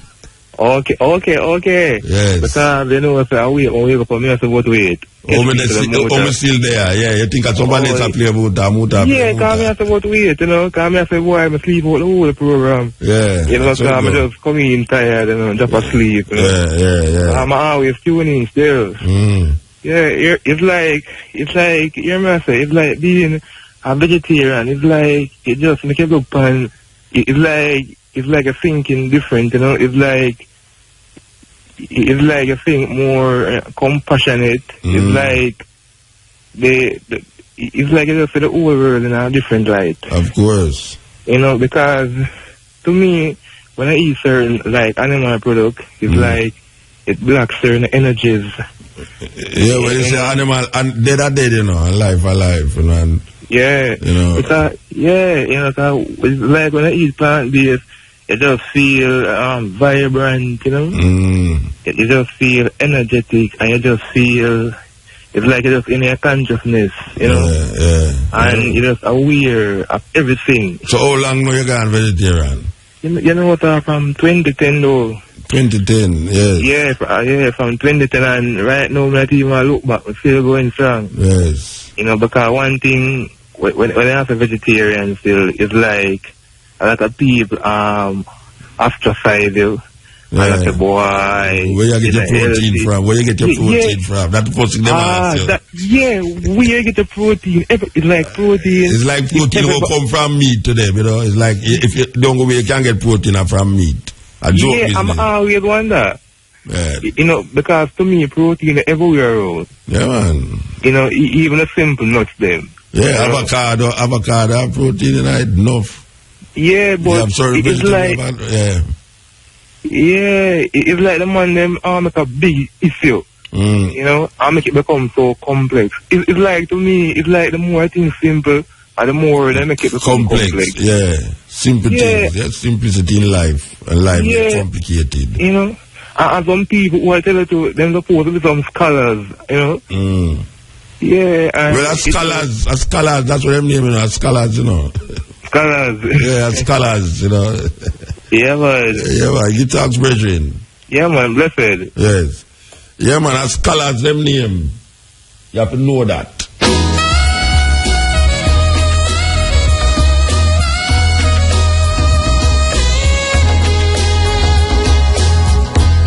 Confusion today, I say. Confusion today, I say. From the power of one. Yes, cutting edge. Yeah, the power. Blessed man. Yes, Muta, earthquake in a mountain, my man. Yeah, man. Yeah, man, we just been able to listen to the air, you know. Let me just mention your thing, man. Give thanks, man. Well, it's too much, you know. You never hear me mention it? No, me there rest up, you know. Yeah, okay, you rest up. You just call me, I know, in the night, you just mention it. Yes, patient. Me mention it, man. Give thanks, man. 9 nights. Malvern, the 25th of May, African Liberation Bingy, yeah, man. African Liberation Day, the OAU, you know, invite everyone, you know. Yeah. All right, sir. Together, you know, one to all and all to one. Yeah. All right, since two we mentioned it already and you're going to mention it again, we don't have nothing else to say. Yeah? Give thanks, Rastafari. Yeah, man, give thanks. Yes. We're up on the outers, you know.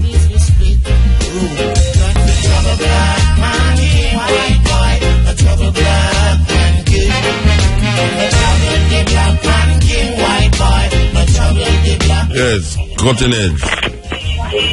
Cutting edge, Muta. Yeah, blessed. Yeah, blessed fire. I turn on fire radio to get it clear. I just want to give thanks to the program and the extended version, you know. Yeah, man, give thanks, man. First thing I want to know, Muta, how long you go for? Because you say all I go. We go Africa. Yeah, but how long you go there for? Them and rebook off some of the program. Well done. No, them are going once upon the program, I do it. Remember the other day when we go where Ron Mushet to do it? Yeah. Yeah, so we don't know, maybe Ron Mushet come do it again, maybe, we don't know, maybe Andrea do it, maybe Biggie do it. Well, Ron Mushet is the right person to do it, you know. Yeah, alright. They have vibes off our poem, right? Yeah, but you want to know, hold on, the poem is going to take too long, Virgin. The poem got that done, you got done, you know. You have to go bring back with the next poem and come back with the next poem, yeah? I never plan to do no poem. I just have to me think you're going to do a next poem. Me think you're going to do a poem. No, sorry, you're a poem. Sorry. My friends are living dead. Eh? Oh, that poem there. All of my friends are living dead. Yeah. And me there, we shot just fire upon Rosemary and I have to blow. I shot just fire beside it there? Right, as upon Rosemary and then I tell her, I have to go and I'm moving and I still have the motor. Yeah. And I yard me there. Are you in the yard there? Yeah. How much shot here? More than one? No, I'm not one shot fire. We not move on. Okay. They are watching the same way. You see, right? I listen this. Yeah. So we give thanks in the program where they are listening. And you don't know if a police are No, man, I'm not police. Yeah, the dog them gone. Say no. I'm not police. Okay. Police no. I'm more than one shot. Police no fire one shot on. Police fire no shot. Police fire no shot.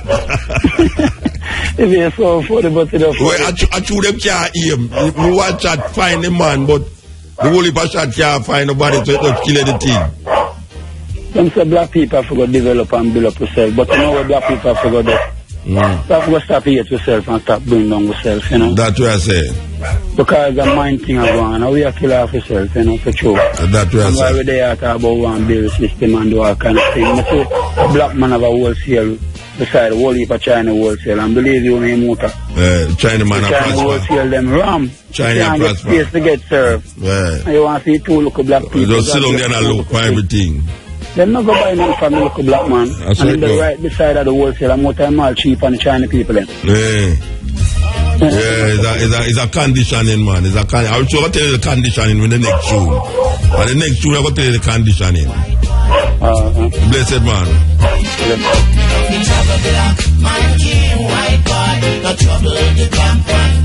Many and different jokes and folks and religion. Well, you see, I'm of no religion. Non-religion. No religion. Yes, big youth. I have no religion. Yes. Cutting edge.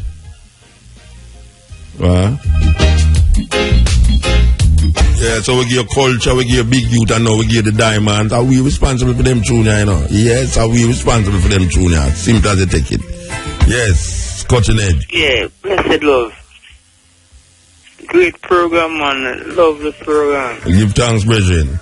Yes, I was just calling to say the tape that you played with the doctor talking about the food last week. It was Dr. Sibe, S-E-B-I. Yeah, and it was a typical thing, you know. It's like the things him saying about the food we consume in today's world. Is it kind of keeping us sick? It keep us sick, man. Yeah, man, keeping us far apart from the reality of what we be. Because I don't hear nobody talk about repatriation again. What go on? You know, you're about to talk about repatriation. What you say, man? Everybody talk about $1 No, you're not listening, man. You know, you're all Mike and we are talking about repatriation, you know. Imagine, man. But I tell you, say, a whole heap of ones that talk about repatriation, man. Yeah, I heard in. Even this attack. I don't know if I tell you, but me every day me hear somebody talk about repatriation. Because I wonder for the food we are consume and keep you distracted from that main goal, you know? I don't know about the food that distract me, but most of the place where me go is repatriation and reparation is the theme of the program and how man I work it out. When I talk about the ganja, improvement on certain news more highlight than certain news, you know? Yeah, well, you need to go out somewhere meeting them all over the place. True, Muta. Yeah. But if thanks steady and keep the work going, cutting edge, stepping razor, more love. Yeah, man, give thanks, brethren.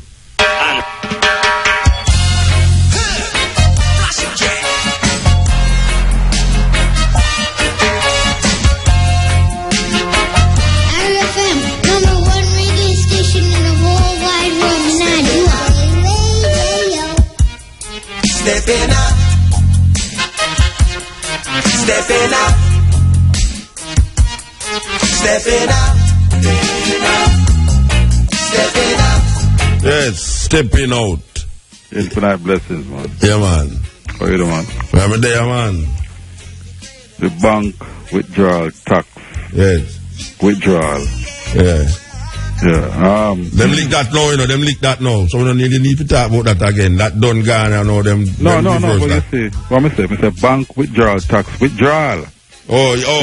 Oh, we never hear that part. Yeah, them withdraw it, yeah. Yeah, man. The process of withdrawal is something that your program and the masses need to study and master some more for other things to be withdrawn. Okay. Your overs. Yeah, man. What do you mean it prove over, man? I listen to you a long time, man. Because based on how I hear the minister talk, you know, them realize the masses are the people. Yes. They have to listen. They have to listen. Take other things. This one wasn't going to go down. So. Yeah, they have to listen because that one looked intense. That one did look really bad. You know what I mean? Intense. Yeah, man. So you know there are other things. You know, other things that we need to get the same results. But we need to study this one and talk about it. Alright. The other one we need to talk about when you come forward is the Energy World International people. Them, you know what I mean? Alright, Blessing. Give thanks. Yeah.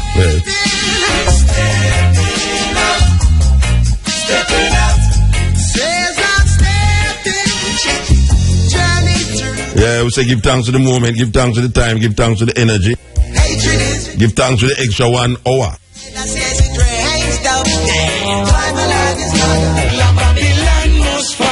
By the way, Pope Paul will be made a saint. For those of you who don't recognize it, but he will be made a saint.